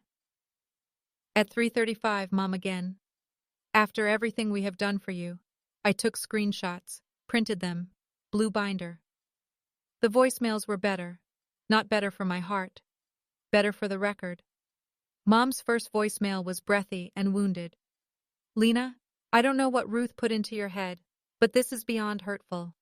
I was trying to help you think through your future. You have turned a loving conversation into a legal threat.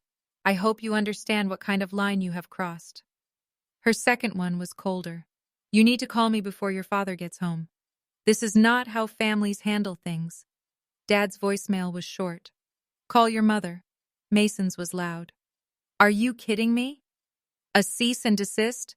What are you, some corporate landlord now? Nobody is stealing your precious little house. Mom was trying to help you not die alone surrounded by receipts. I saved that one twice. Not because it hurt the worst, because it revealed the most. Mom did not call again that night. That meant she had switched from emotion to planning. On Friday, Tessa called. I answered because I wanted to know what version she had been given. Hi, I said. Hi, Lena. She sounded nervous. Do you have a minute? Yes. I just wanted to check in because Mason is really upset. I'm sure. He said you sent legal letters to your parents because they asked a realtor a question. That's one version. She was quiet. What's the other version?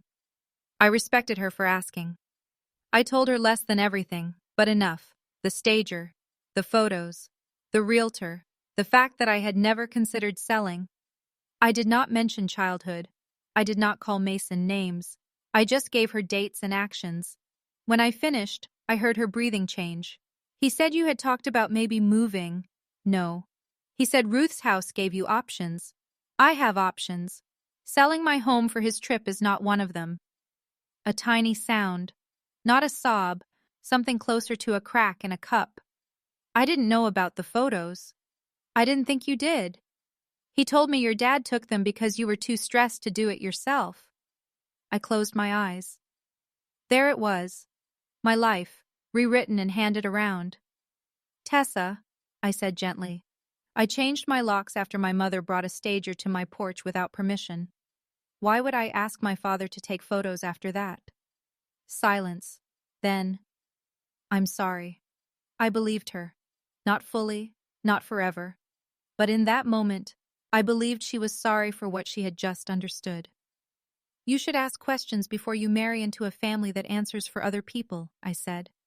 It came out harsher than I intended. She whispered, I know. We ended the call politely. 2 days later, she deleted the engagement trip highlight from her social media. Mason noticed. I know because he blamed me. His next voicemail came at 11:08 p.m. on Sunday, after what sounded like several drinks. You just can't stand that I'm happy. That's what this is. You sit in that dusty little house with all your dead aunt's papers and you judge everyone who actually wants to live. You think because your name is on a deed that makes you better than us? It doesn't. It makes you lonely. Mom says you've always been like this. Keeping score, hoarding, making everyone pay because you felt left out. He paused, breathing hard. Then quieter, uglier. Don't be difficult, Lena. For once in your life, just don't. I sat in bed with the phone in my hand, the room dark except for the little green dot on the charger. Rain tapped against the window. The house made its soft nighttime noises around me. Pipe tick, floor settle, wind under the eaves. I did not cry. I counted the seconds after the voicemail ended. 1, 2, 3. At 8, I forwarded it to Elise. At 9, I placed the phone face down. At 10, I turned off the lamp. Sleep did not come for a long time, but peace did, strangely. Not gentle peace, the hard kind, the kind that arrives when the last excuse leaves. They knew. That was the thing I could not avoid anymore. They were not confused. They were not clumsy. They were not over-involved because love made them foolish. They knew I did not want this. They knew the house was mine. They knew they were pushing anyway. After the legal letters, the open pressure stopped. For a while, Thanksgiving came and went without me at my parents' table for the first time in my life. I spent it with my friend Priya and her husband Samir, who made cumin potatoes and a turkey so dry we all laughed about it without anyone taking offense. Their little daughter, Mina, fell asleep on my lap during a movie, one warm hand curled in the sleeve of my sweater. At 9:12 that night, Mom texted a photo of my empty chair. No words. Just the chair where I had sat for 30 years, learning how little space I was allowed to take. I stared at it, then saved the photo. Not to the binder. To a folder on my phone called Remember. Some things are not evidence for court. They are evidence for the part of you that misses people who hurt you. Christmas was worse. Not because I was alone. I was not. I had dinner with Priya again, and then hot chocolate with Earl and his sister, who had become porch friends after he fixed the step and kept stopping by to tell me which neighbors were using the wrong salt on their walkways. It was worse because my mother mailed a card. The front showed a watercolor of a snowy church. Inside, she had written in her perfect slanted script, "We hope the walls you have built keep you warm." No love, Mom. No Dad. Just that sentence. I stood at the kitchen counter and read it twice. Then I put it in the binder. Correspondence. By January, Bellwether turned hard with cold. The pear tree in my backyard looked black against the snow. Ruth's duplex sat empty 3 houses down, waiting for me to decide. I had started cleaning it slowly, one drawer at a time. Her sweaters still smelled faintly like cedar. Her desk still held rubber bands sorted by size in an old mint tin. In the bottom drawer, under the files she had labeled for me, I found a second copy of her letter and one more note on a sticky pad. "Celia hears." No, unless the room hears it too. I sat on Ruth's office floor for a long time with that note in my hand. Aunt Ruth had known.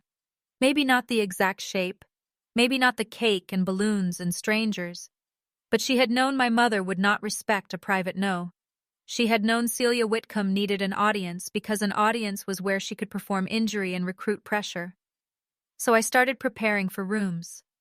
Elise and I met twice in January. The first meeting was practical. We confirmed the county property alert. Nothing had been filed.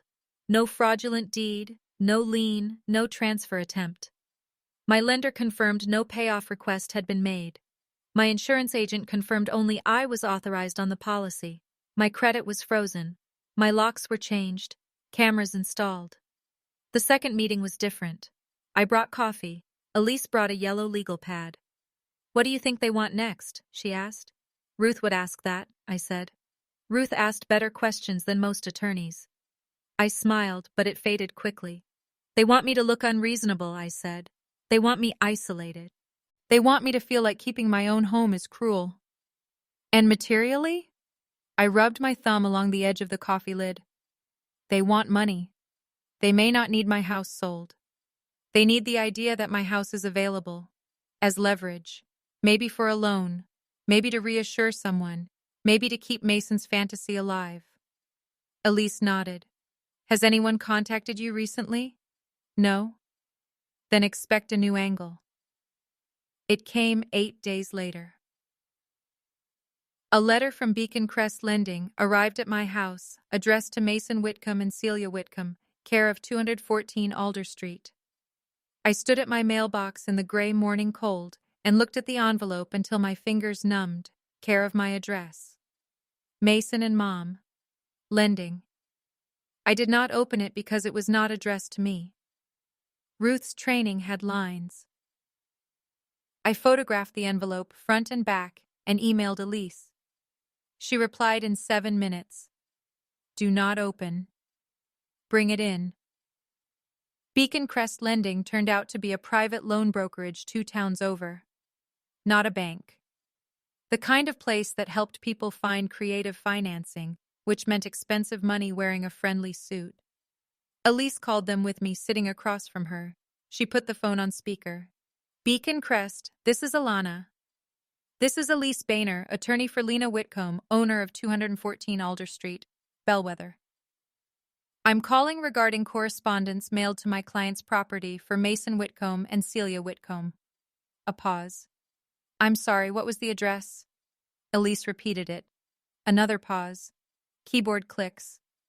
"I can't discuss an application with a third party." "I'm not asking you to discuss their application. I am informing you that the address used is my client's owner-occupied residence, and neither Mason nor Celia Whitcomb has any ownership interest or right to use that address for lending purposes." More clicking. Alana's voice changed.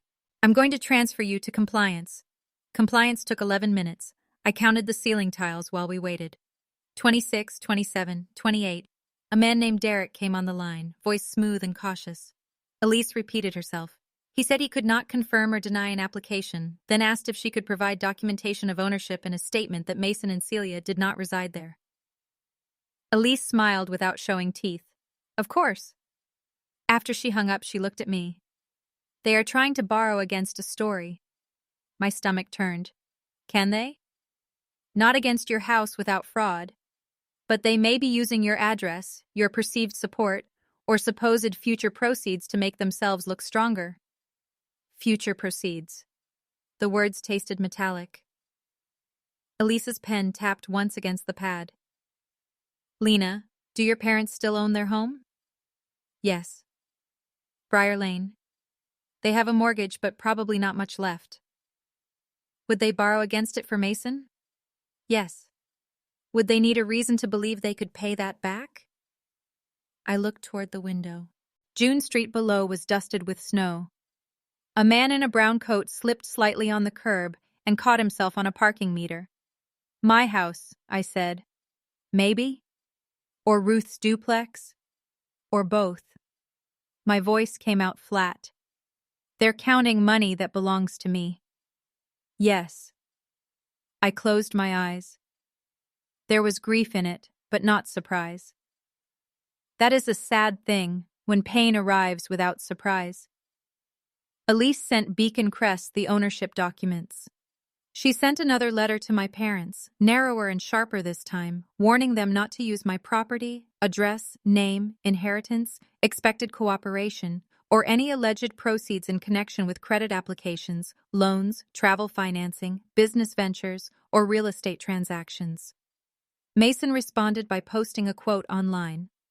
Some people would rather watch family struggle than loosen their grip on things they don't even need. I saw it because Priya sent me a screenshot with the message, "Want me to key his car?"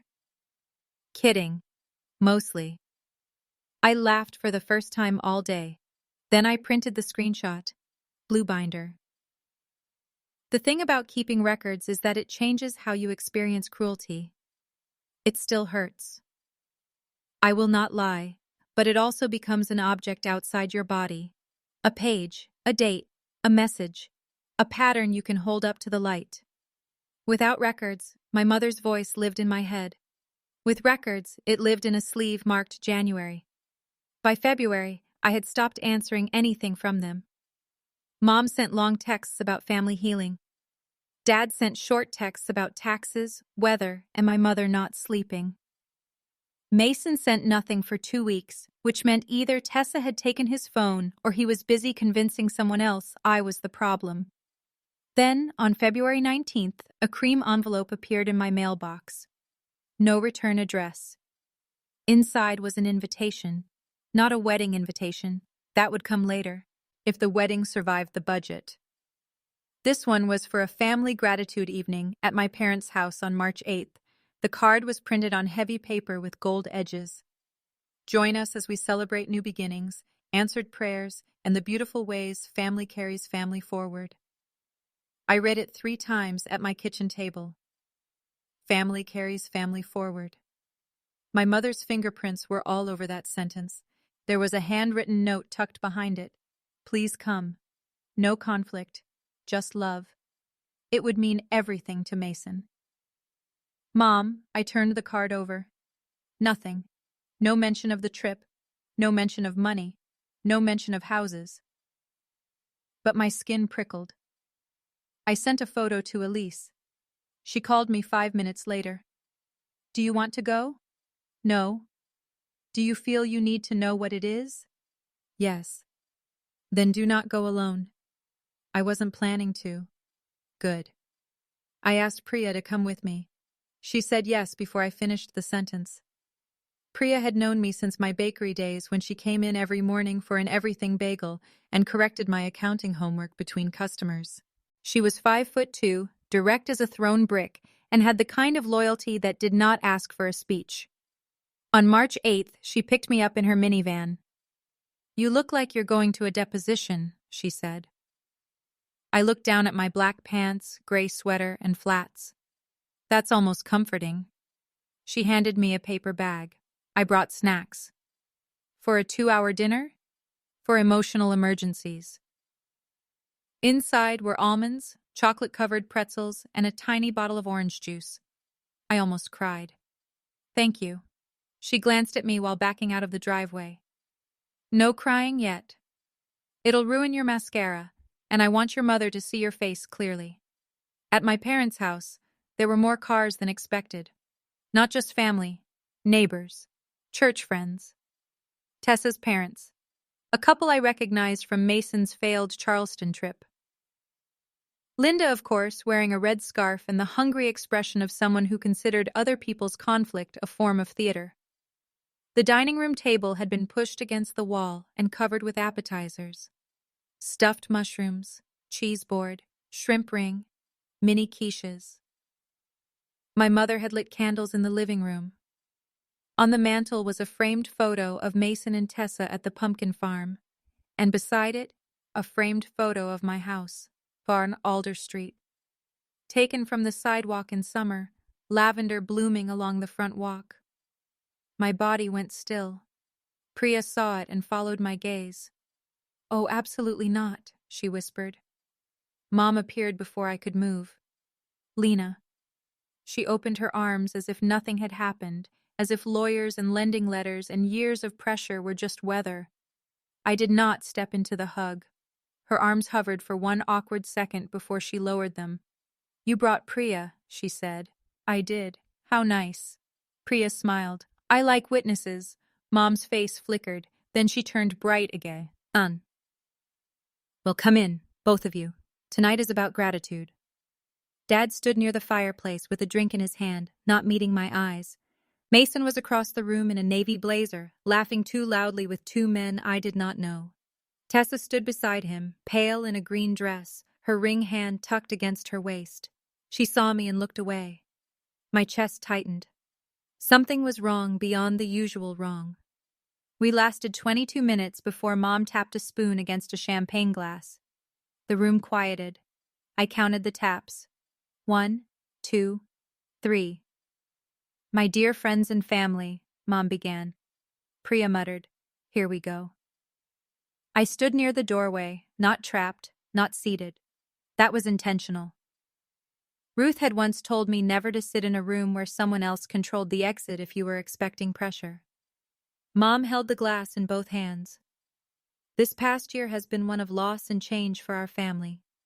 We said goodbye to Ruth, who was complicated, as we all are, but who loved in her way. My hand curled around the strap of my purse. Complicated, loved in her way. I felt Priya shift beside me. Mom continued. "And we have watched our Mason and Tessa prepare for a beautiful future, a future that reminds us grief is not the end of the story." Mason smiled modestly. Tessa did not. "Families," Mom said, "are not meant to be collections of separate little kingdoms.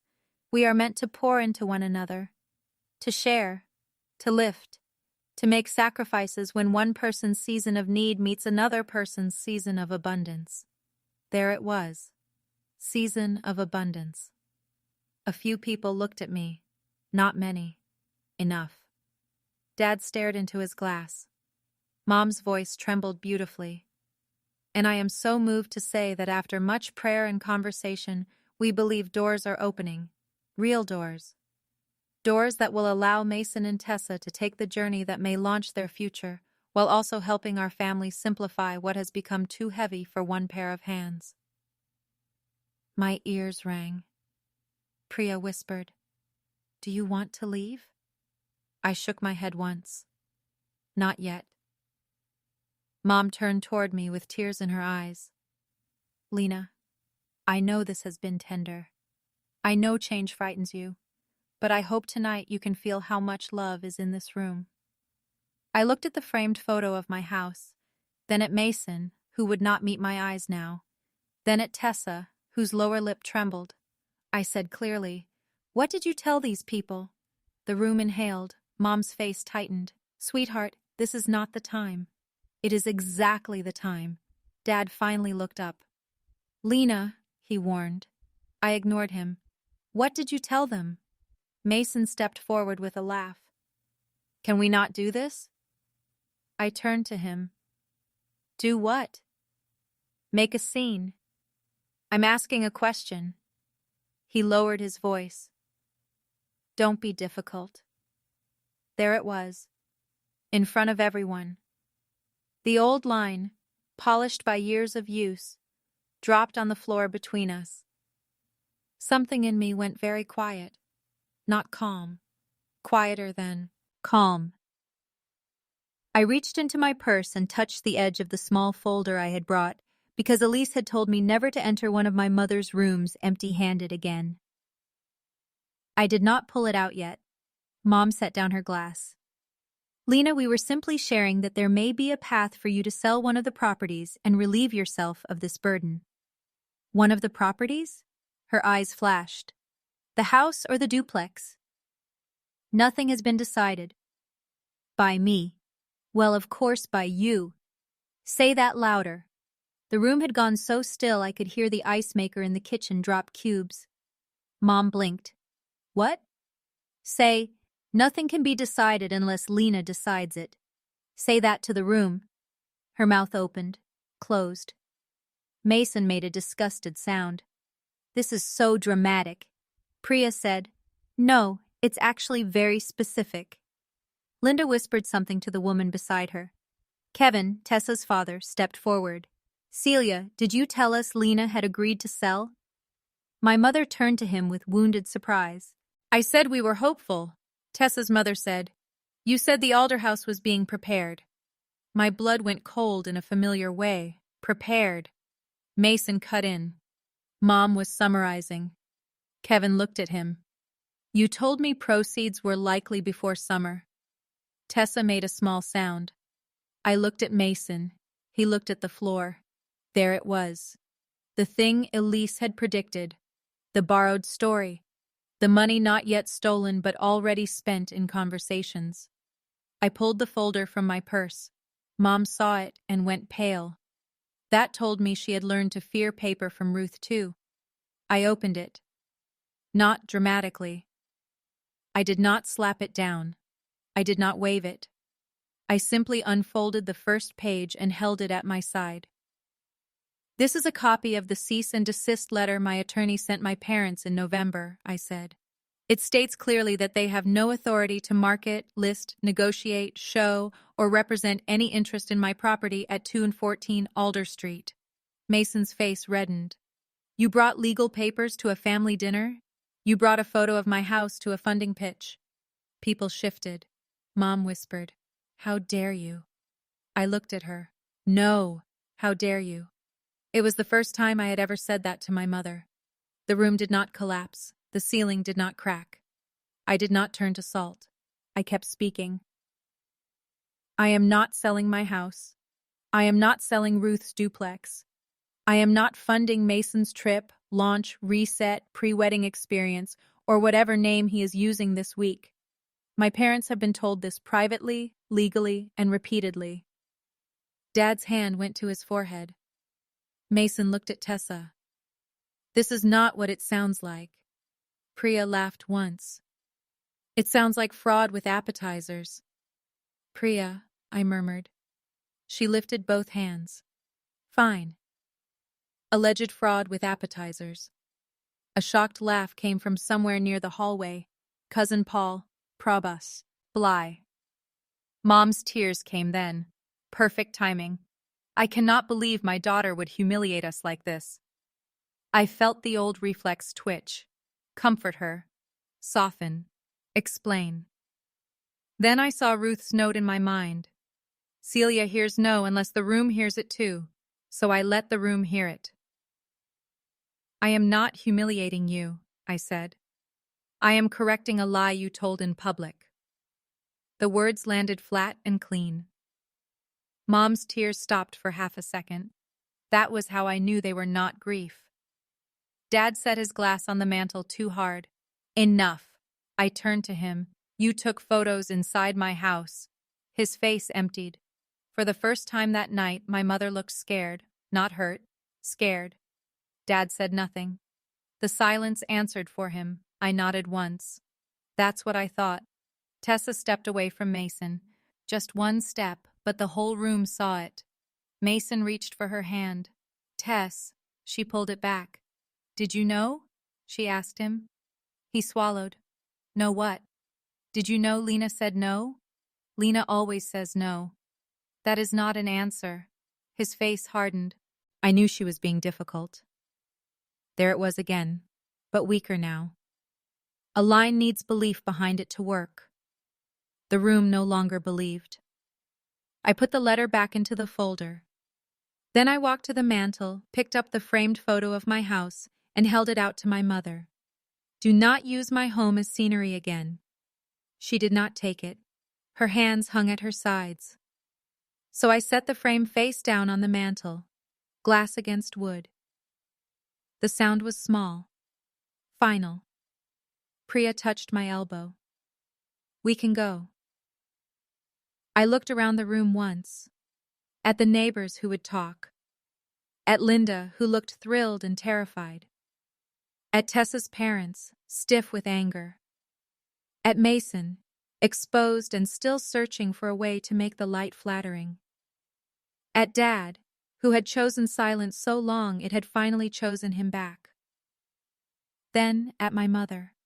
She whispered, "You have broken this family." I shook my head. No. I stopped letting you spend me. Then I left. That should have been the end. In a normal family, it might have been the end.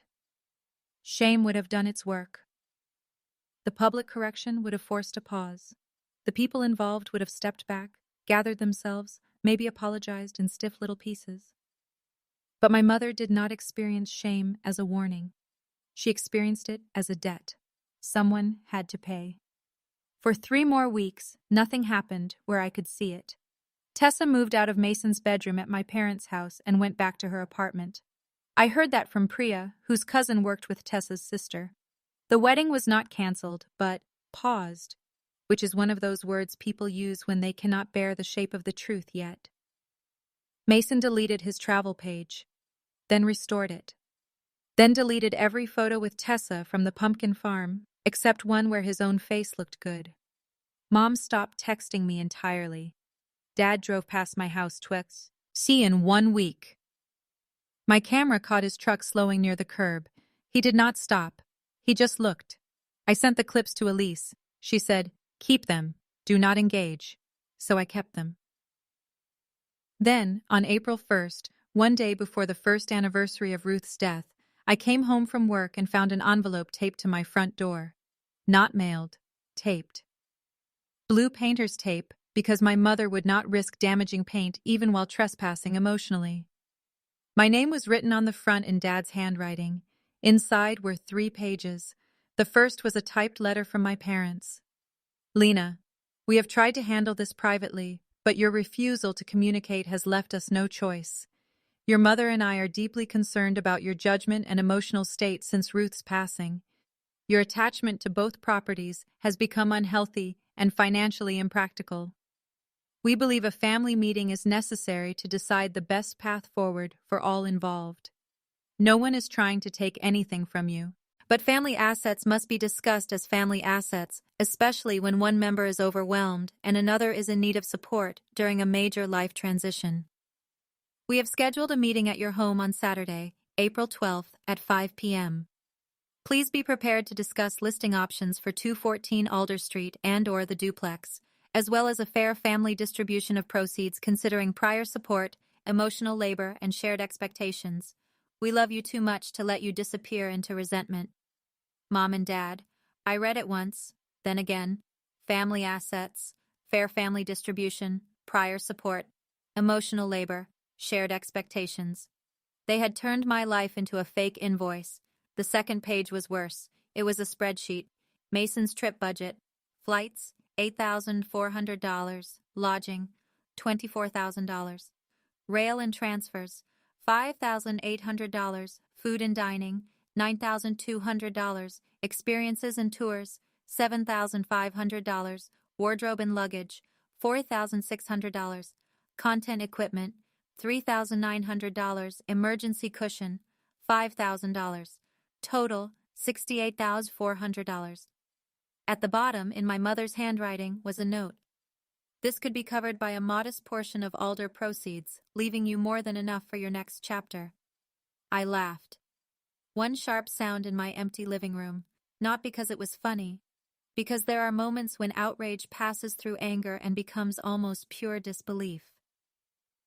The third page was a list of meeting attendees: Mom, Dad, Mason, Tessa, maybe, Tessa's parents, maybe, Linda and Robert Dale as real estate guidance, a loan consultant from Beacon Crest, tentative, and me, in my house, to discuss listing options for my house. I placed the pages on my kitchen table and sat down.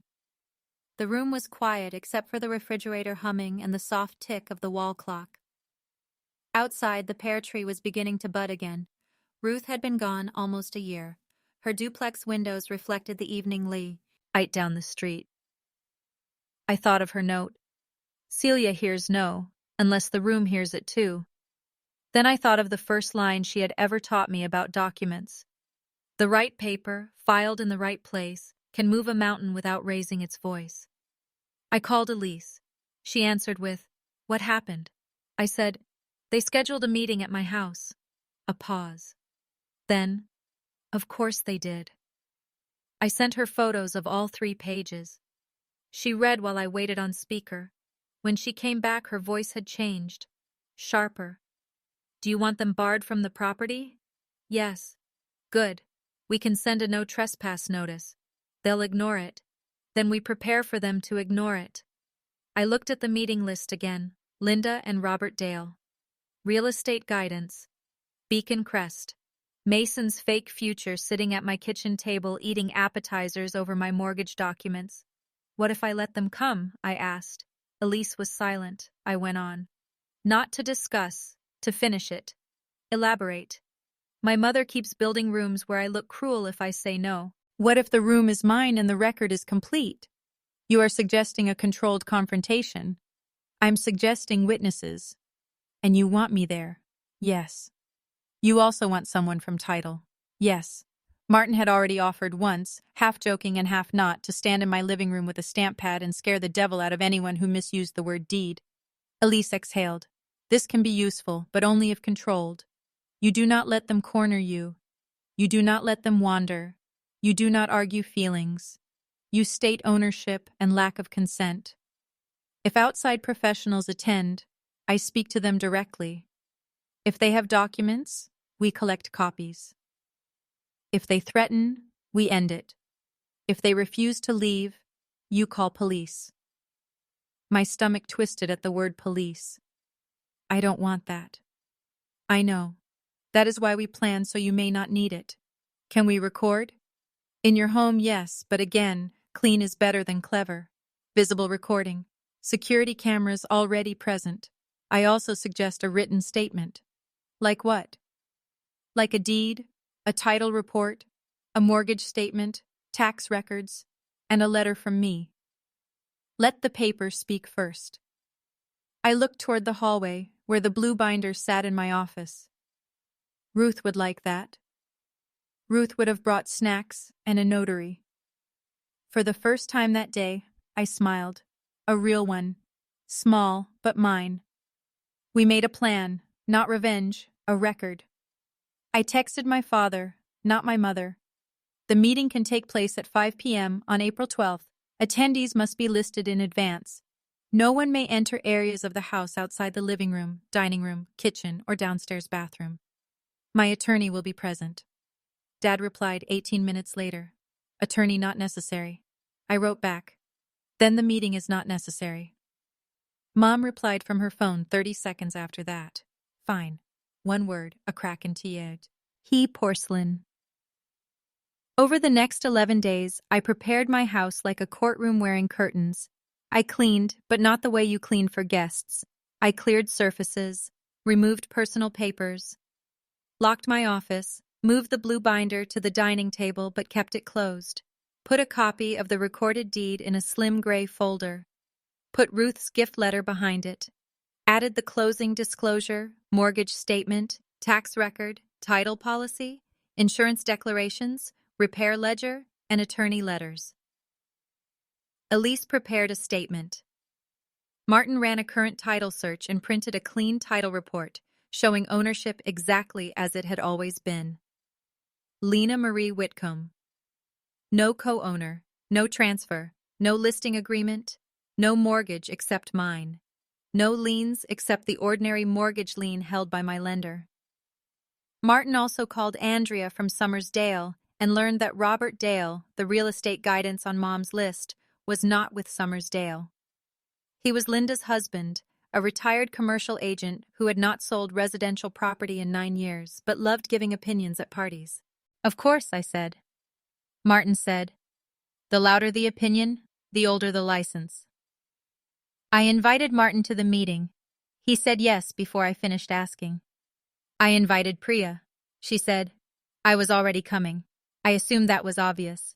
Elise asked if I wanted a uniformed officer nearby. I said no. She did not push. Instead, she gave me the non-emergency number and told me to put it on a sticky note under the table where I could see it. I did. The note was pale yellow. The numbers were written in black. Small things matter when your hands start to shake. On April 11th, the night before the meeting, I went to Ruth's duplex. I had not changed much yet. I could not bring myself to rush it. Her books still lined the shelves.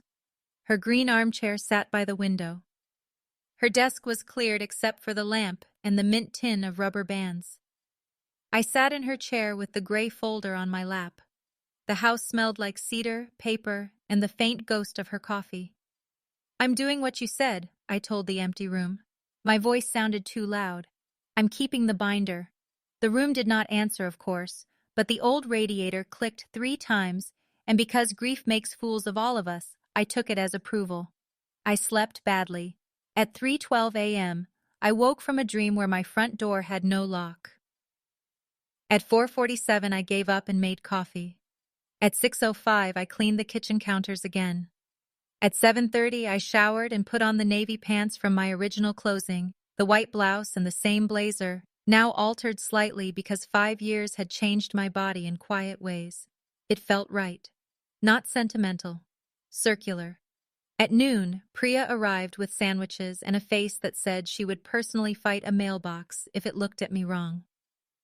At 2:00, Martin arrived carrying a leather folder and wearing his red suspenders under a dark jacket. At 3:15, Elise arrived with a briefcase, a legal pad, and the kind of calm that makes foolish people nervous. At 4:20, we walked through the plan one more time. At 4:45, I placed the gray folder beside the blue binder on the dining table. At 4:52, the first car pulled up. My father's truck. My mother stepped out in a cream blouse and tan trousers, hair curled softly around her face. She carried a covered dish. Of course she did. Nothing says ambush like lemon bars. Dad got out slowly. He looked older than he had at Christmas. Mason climbed from the back seat wearing sunglasses, though the sky was overcast. He looked thinner. Tessa was not with him. Behind them came Linda and Robert Dale in a silver sedan. Robert wore a sports coat and carried a leather portfolio, the universal costume of a man hoping paper would make him relevant. At 4:58, a black compact car parked behind them. A woman in a navy coat stepped out with a messenger bag, Beacon Crest. I felt my pulse in my throat. Elise stood beside me near the door. "You are safe," she said quietly, "and you are prepared." I nodded. At 5:00 exactly, the doorbell rang. I counted 1 breath. 2, 3, then I opened the door. My mother smiled like she had arrived for a holiday. "Hi, sweetheart." I stepped back, not enough for a hug. "Come in." She looked past me and saw Elise. The smile thinned. "Elise?" "Celia." Dad entered next, eyes lowered. Mason brushed past me without speaking, then stopped when he saw Martin by the dining table. Linda came in with a little gasp at the living room, as if she had not seen it framed on my mother's mantel. Robert nodded like he was inspecting a property. The woman from Beacon Crest introduced herself as Alana Pierce. The same Alana from the phone, I realized. Her eyes moved from Elise to me to the folder on the table. She was already uncomfortable. Good. Mom held out the dish. I brought lemon bars. No food on the table, I said. She blinked. It has documents on it.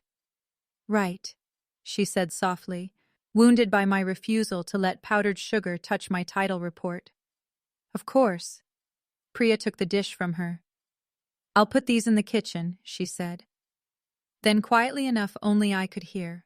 Or the trash, depending on how spicy this gets. I almost smiled. Everyone settled badly. That is the only way to describe it. No one knew where to sit because I had not arranged the room for my mother's comfort. The dining chairs were on one side of the table. Elise and Martin stood. I stood at the head. Priya leaned against the kitchen doorway with her arms crossed. My mother finally sat. Dad sat beside her. Mason stayed standing, restless. Robert Dale opened his portfolio. Alana did not sit until Elise gestured to a chair. The cameras in the living room and kitchen were visible. Small black eyes. Not hidden, not dramatic, just there. Mom noticed them. Are we being recorded? Yes, I said. Her hand went to her throat. In your own family? In my own house. The correction landed. Dad flinched. Elise spoke before Mom could gather tears. For clarity, this meeting is taking place at the request of Grant and Celia Whitcomb, who requested a family discussion regarding property owned solely by Lena Whitcomb. I am here as Lena's attorney. Mr. Haviland is here as a title professional. Before anyone speaks about options, proceeds, listings, loans, or family expectations, ownership will be established. Robert gave a little laugh. That seems a bit formal. Elise looked at him. It is. He stopped laughing. Mason muttered, Unbelievable. I heard it. Everyone heard it, but no one moved toward him. That was new. Elise nodded to me. My hands were steady when I opened the gray folder. I removed the recorded deed. 2 pages. Thin paper. A mountain. This, I said, is the recorded general warranty deed for 214 Alder Street. It was recorded on April 19, 2021, after my purchase closing on April 17, 2021. The grantee is Lena Marie Whitcomb. That is me. There are no other grantees. I placed it on the table and turned it toward the room. No one touched it. Not yet. Martin stepped forward and laid his title report beside it. I ran current title yesterday, he said.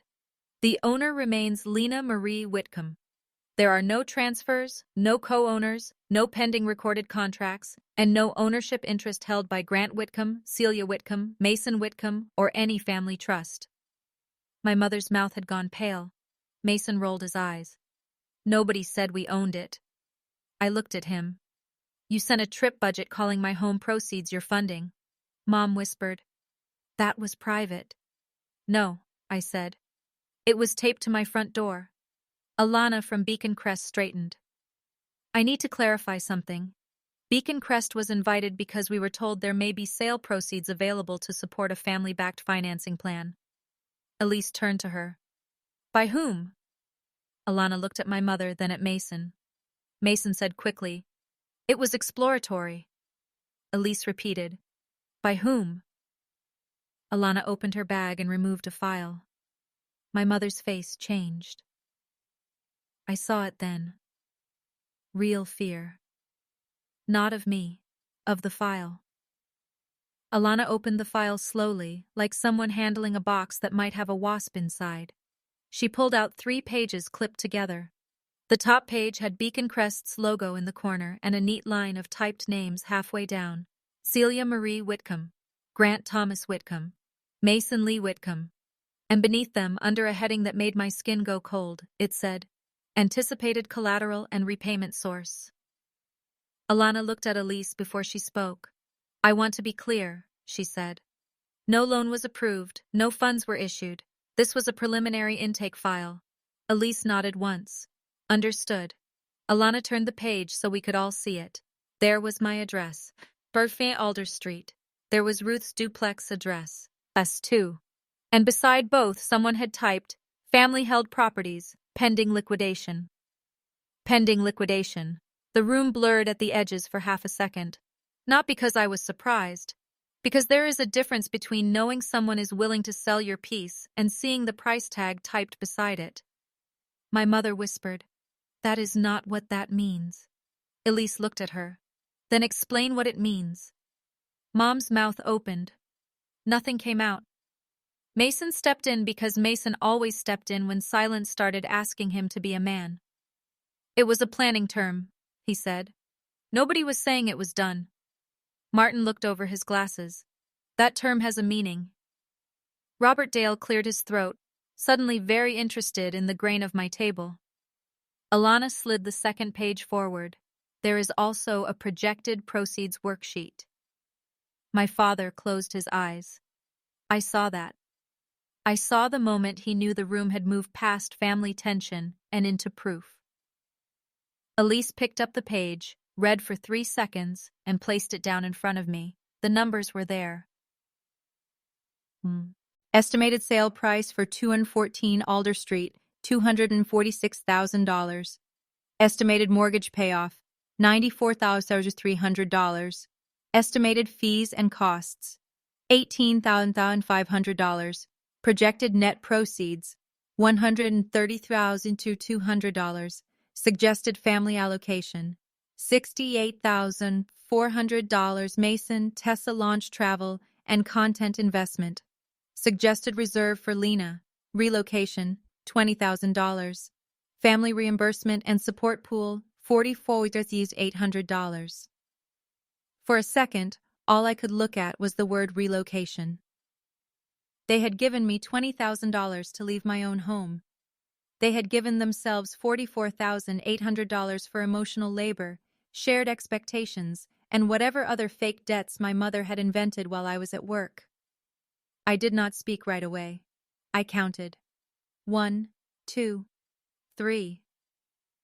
At 4, Mason said, "It was just a draft." At 5, Mom said, "We were trying to think through everyone's needs." At 6, Dad said nothing. At 7, I smiled. Not because I was happy, because the last fog in the room had lifted. "Thank you," I said. My mother blinked. "For what?" "For finally putting it in writing." Her face collapsed into fury so quickly the tears did not have time to arrive first. "You are twisting this." "No," I said. "I am reading it." Elise placed one hand flat on the table. "Ms. Pierce, who provided this worksheet to Beacon Crest?" Alana swallowed. "It came through the intake email from Mason Whitcomb." Mason's head snapped toward her. "You don't have to say that." She looked at him with cool, professional dislike. "I do, actually." Mom reached for his sleeve. "Mason." He pulled away from her. "It wasn't final," Elise asked. "Did the email include any statement that Lena Whitcomb had agreed to sell either property?" Alana's eyes dropped to the file. "Yes." The house went silent. Not normal silent. A silence with teeth. Tessa was not there, but I thought of her then, standing in the engagement dinner also asking if Mason knew I had said no.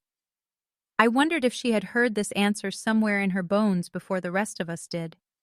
Elise's voice stayed even. "Please read the statement."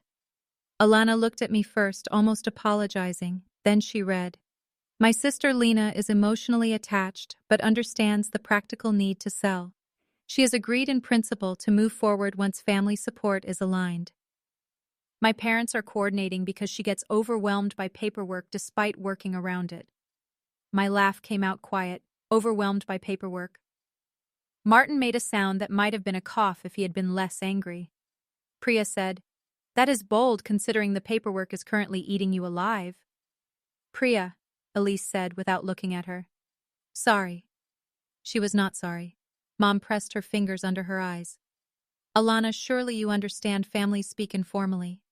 Alana closed the file halfway. "Mrs. Whitcomb, your son represented that owner consent was expected and that you were assisting with coordination. We requested direct owner confirmation. We never received it. That is why this file stalled." Dad looked at Mason. Really looked. For once, not with rescue already loaded behind his eyes. Mason, he said. You told them she agreed? Mason threw up his hands. In principle. I did not, I said. He turned on me. You never talk to us. Because every conversation becomes a withdrawal slip. His face twisted. Mom snapped, Do not speak to your brother that way. I looked at her. He told a lender I agreed to sell my home. He was trying to create an option for himself. For his future, she said. I nodded slowly. Yes. That is always what you call taking from me. Her eyes filled again, but the room had learned too much. Tears need uncertainty to work. There was none left. At 5:12 p.m., Elise asked Alana for copies of the intake file. At 5:16 p.m., Alana said Beacon Crest would close the file and flag it internally. At 5:18 p.m., Mason called that dramatic. At 5:19 p.m., Martin asked him if he understood that using another person's property as anticipated collateral without consent was not a branding strategy. At 5:20 p.m., Mason told Martin to stay out of family business. At 5:21 p.m., Martin said, Title is my business. That was when Robert Dale tried to save himself. He stood a little straighter, smoothing his portfolio with both hands. Now, I want to be very clear. I came tonight only as a friend of the family and someone with some old market experience. Celia mentioned there might be a sale down the road, and I said I could provide informal guidance. Elise turned to him. Did you prepare a market estimate? Robert's mouth moved. Linda looked at him sharply. Well, he said, nothing official. Did you prepare one? He opened the portfolio with the reluctance of a man opening a drawer he already knew had mice in it. Inside were printouts, comparable sales. Price note. Sam. A suggested listing range. Photos of my house. My kitchen photo was there. My backyard photo. The office doorway. I felt my father shrink beside my mother. Elise looked at Robert. Where did you get those photos? Robert pointed vaguely toward my parents. Celia sent them. Mom whispered, for guidance. Martin's voice was low. Those are interior photos taken without the owner's consent. Robert closed the folder too late. I did not know that. Elise held out her hand. I'll need copies. He hesitated. Priya lifted her phone. I can take pictures of them right now if paper feels too personal. He handed them over. At 5:27 p.m., my dining table held my deed, Martin's title report, Beacon Crest's intake pages, Robert's market estimate, my parents' letter, Mason's budget, and Elise's cease and desist.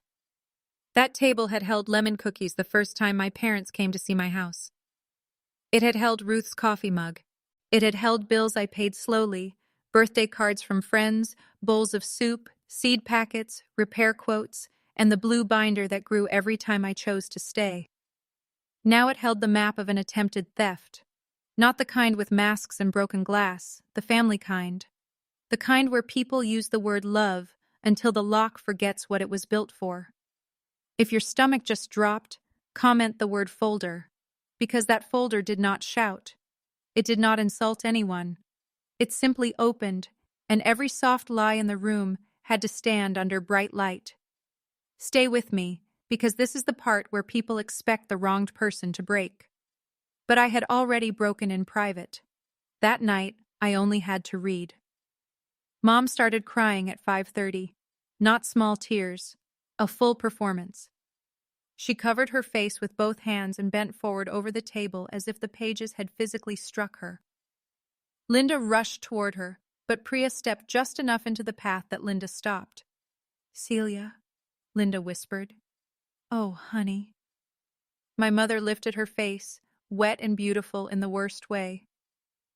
I was trying to save my children from becoming strangers. I looked at the deed, then I looked at her. No. You were trying to make one child pay for the other child's dream. She flinched as if I had slapped her. Mason said, You are so jealous. There it was. The oldest defense of the favored child. If you object, you must envy. I turned to him. Of what? He opened his mouth, closed it. I stepped around the table and stood close enough to see the tiny red veins in his eyes. What exactly do you think I envy, Mason? Your unpaid trip? Your paused engagement? Your loan application built on property you do not own? Your mother still packing your lunch at 28? His face went dark. Watch it. No, I said. You watch. For once. He took one step toward me. Dad stood.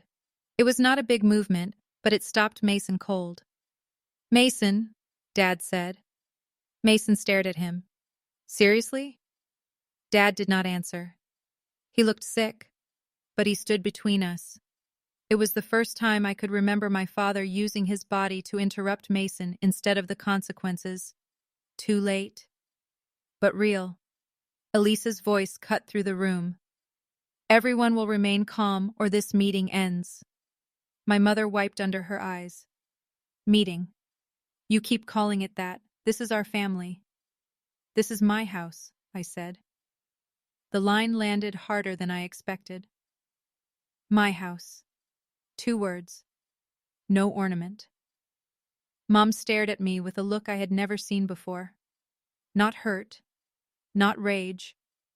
Something closer to insulted disbelief, like I had spoken a language she had spent 30 years trying to erase. You would choose a building over us, she said. No, I said. You chose my building over me. I am choosing myself over the pattern. Dad lowered himself back into his chair. His hands were shaking. I noticed because I notice hands. Ruth's hands on documents. My hands on keys. Mason's hands reaching. Mom's hands folding tears into weapons. Dad's hands finally empty. Elise turned to my parents. Grant, Celia, and Mason Whitcomb, you are hereby informed again, in the presence of witnesses, that Lena Whitcomb does not consent to any sale, listing, valuation, loan use, marketing, showing, or discussion of proceeds related to 214 Alder Street or the duplex formerly owned by Ruth Whitcomb. You will not use her address for applications. You will not represent future proceeds. You will not contact real estate agents, lenders, stagers, buyers, appraisers, photographers, or other professionals concerning her properties. Any further attempt may result in legal action. Mom whispered, You would sue your own mother. Elise said, I would advise my client to protect herself from anyone who continues after this much notice. My mother looked at me as if waiting for me to soften that. I did not. At 5:38 p.m., Alana stood.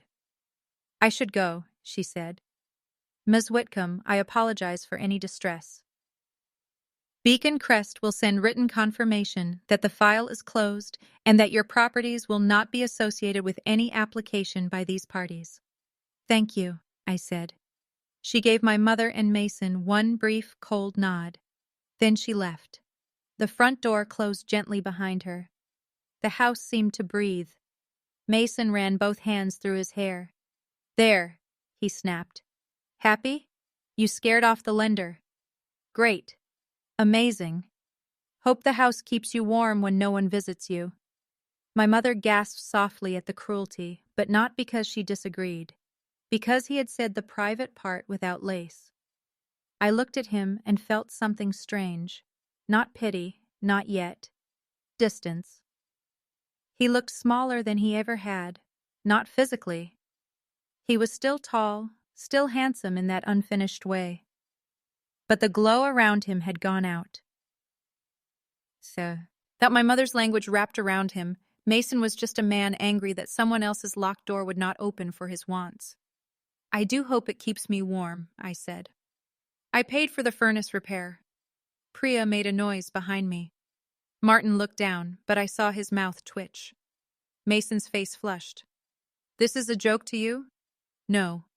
The joke was you budgeting wardrobe and luggage with my equity. Robert Dale shifted. I think Linda and I should leave too.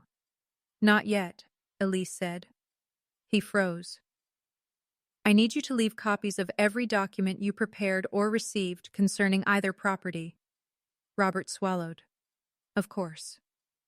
Linda's eyes darted between my mother and me. For once, she did not look entertained. She looked scared of being close to the blast.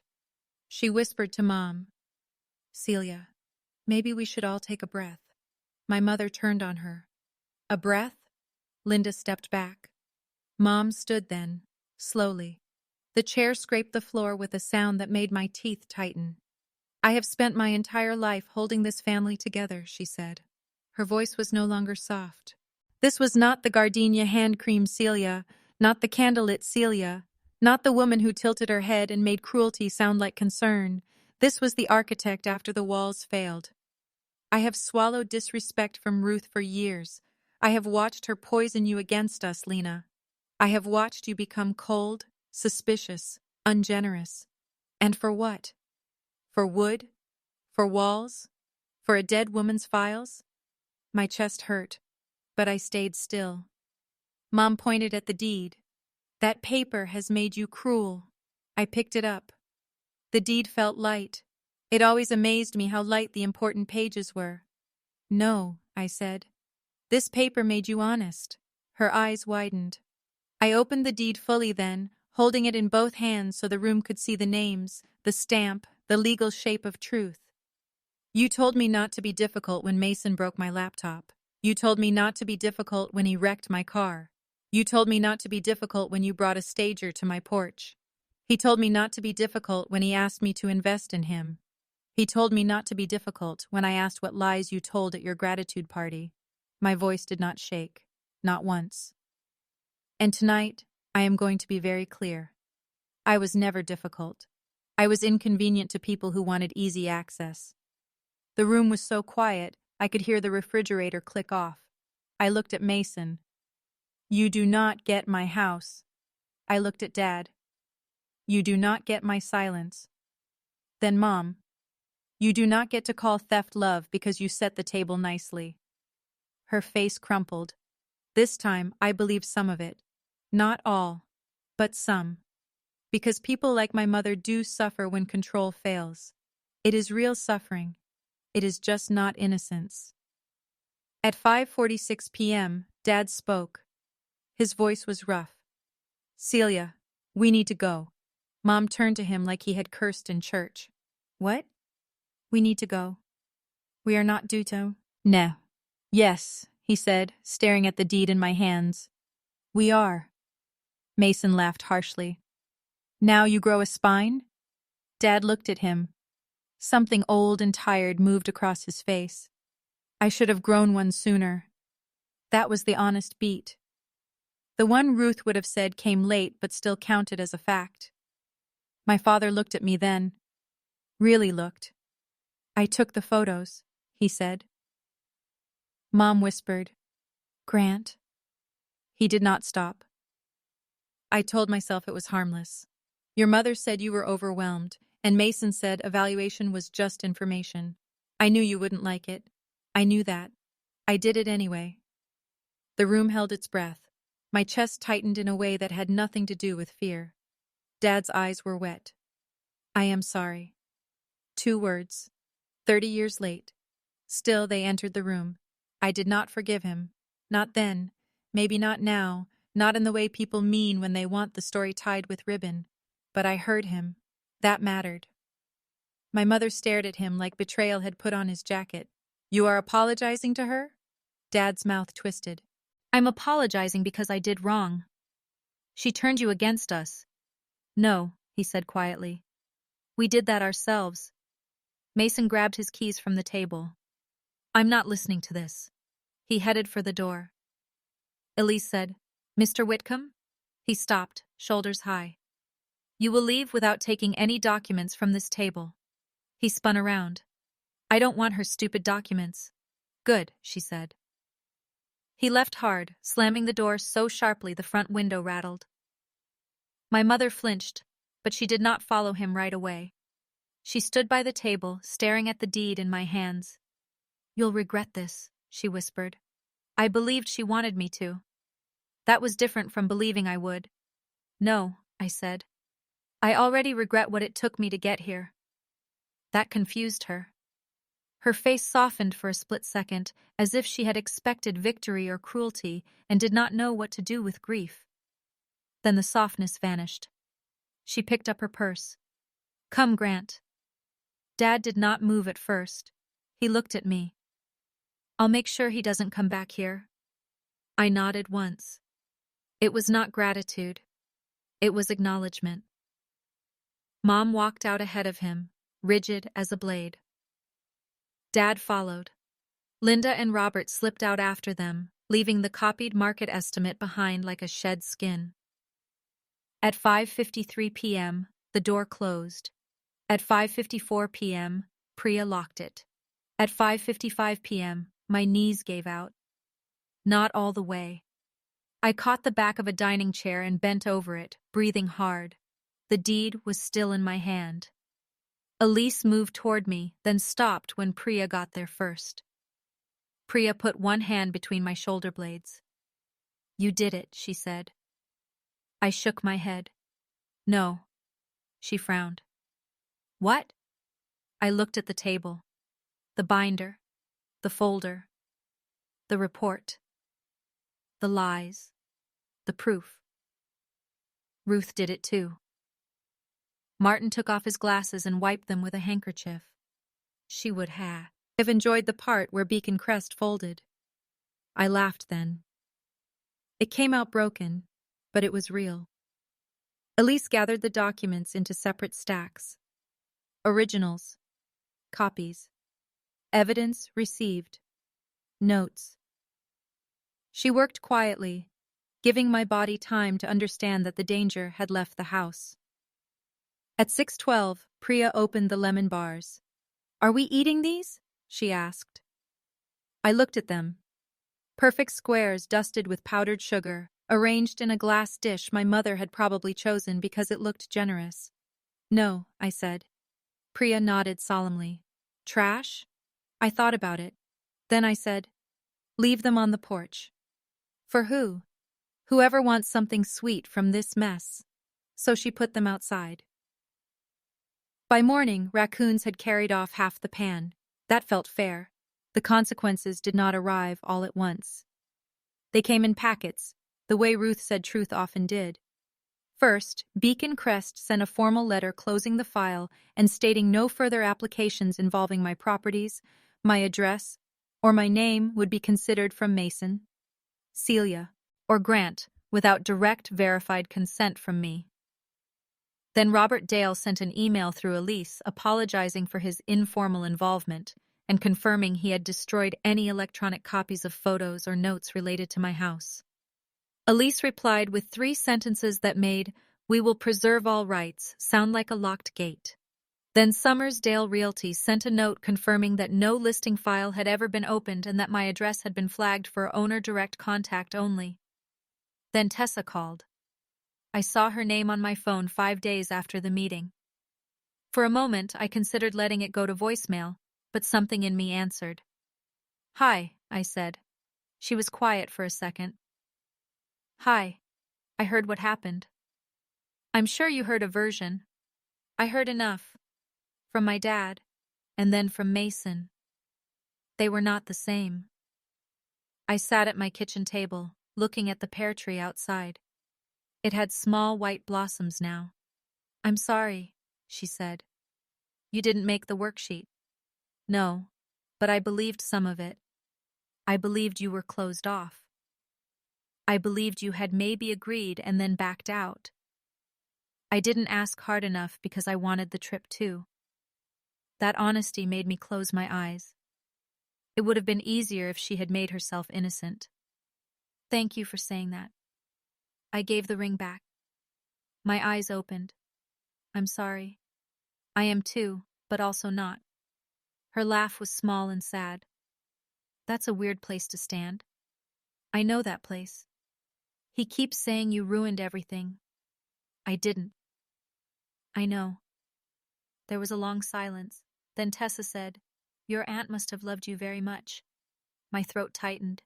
She did. "I'm glad someone taught you to keep proof." I looked at the blue binder, still on the table because I had not been ready to put it away. "Me too." We did not become friends. Life is not that tidy, but we parted gently, and so. Me times gentle is enough. A week later, Mason showed up at my house. Not in person. He was smarter than that by then, or Dad had kept his word. He left a voicemail from a blocked number, but I knew his voice before the second breath. You got what you wanted. Tessa's gone. Mom won't stop crying. Dad barely talks to me. Everyone thinks I'm some kind of scammer. Hope you're proud. He sounded tired. For the first time, not just angry. Then he said softer, You always had to win. I sat with that for a while, because that was one of the lies that can stick if you are not careful. Winning. I looked around my kitchen, the soft white walls I had painted after the margarine mistake, the cabinet handles I had installed crooked the first time and fixed the second, the jade plant in the window, the scratch near the pantry from the day I tried to move a shelf alone. The house did not feel like winning. It felt like surviving with receipts. I forwarded the voicemail to Elise because records do not stop being records just because a voice sounds sad. Then I deleted the blocked number from my recent calls. My mother did not contact me for 23 days. I know because I counted. Not every hour. I was not waiting by the phone. But each night when I closed the curtains, a small part of me marked another day without her voice trying to enter my house. On the 24th day, a letter came. Hand-delivered again, but this time tucked into the mailbox, not taped to my door. A small improvement, or a fear of cameras. The envelope had my name in her handwriting. Inside was one page. Lena, I do not know how we became this. I have replayed that evening many times. I still believe you could have handled things with more grace. I still believe families should not need lawyers.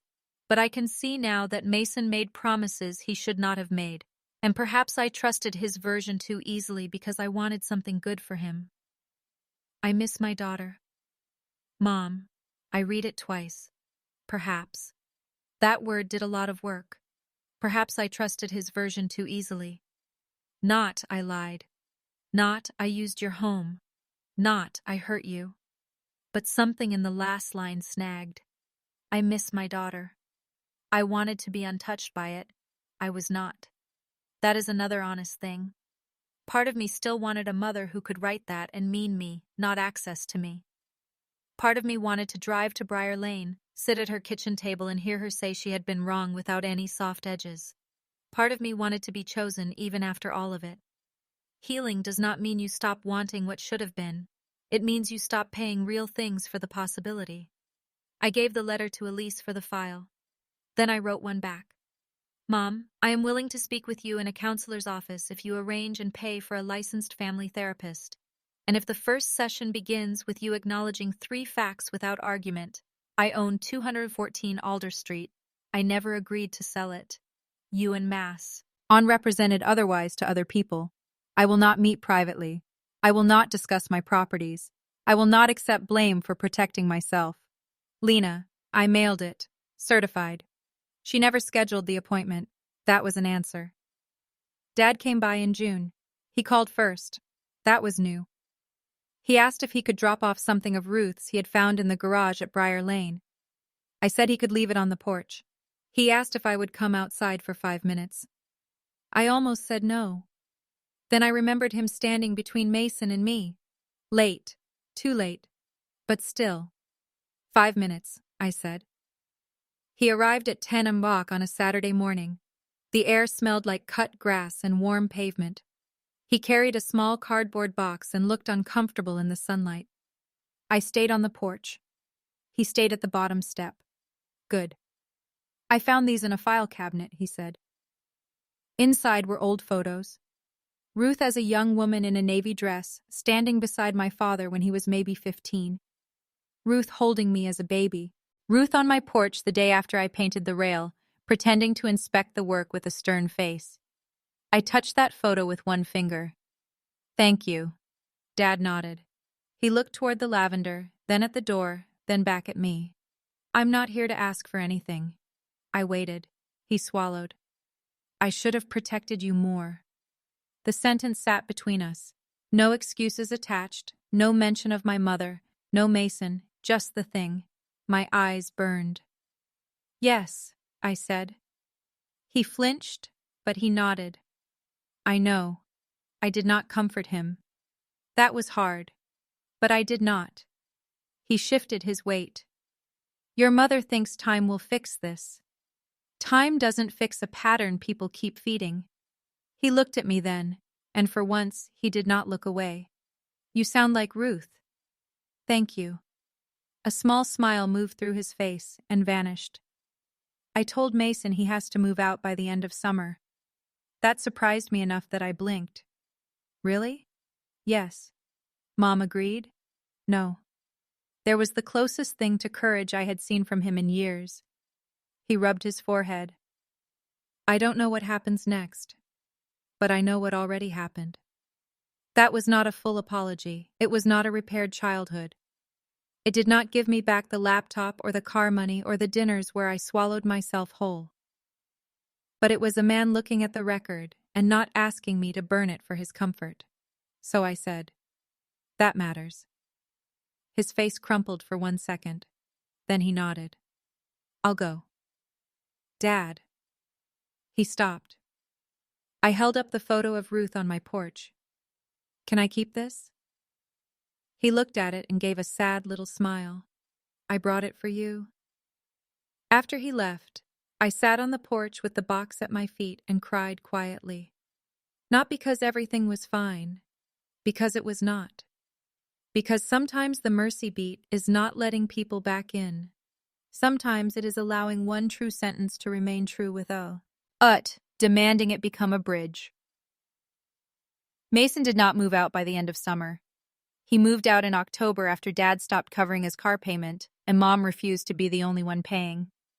He got a job managing front desk schedules at a hotel near the interstate. I heard that from Priya, who heard it from everyone because Bellwether treated news like a shared dessert. Tessa married someone else 2 years later. A teacher, I think. I hope he owns his own suitcase. My mother sent cards on my birthday and Christmas. I did not answer most of them. Once she wrote, I hope you are happy with the life you chose. I kept that one, not because it hurt, but because I wanted to remember how she could turn even happiness into an accusation. I rented Ruth's duplex to a retired school nurse named Maribel who kept the porch swept and planted red geraniums in coffee cans. I did not sell it. I did not need to prove anything by keeping it empty forever. Ruth had believed in useful things. A house should hold life. Before Maribel moved in, I stood in Ruth's old kitchen and said goodbye to the version of the room that had saved me. Then I put her desk in my office at 214 Alder Street. The mint tin of rubber bands sits in the top drawer. The blue binder sits on the shelf above it.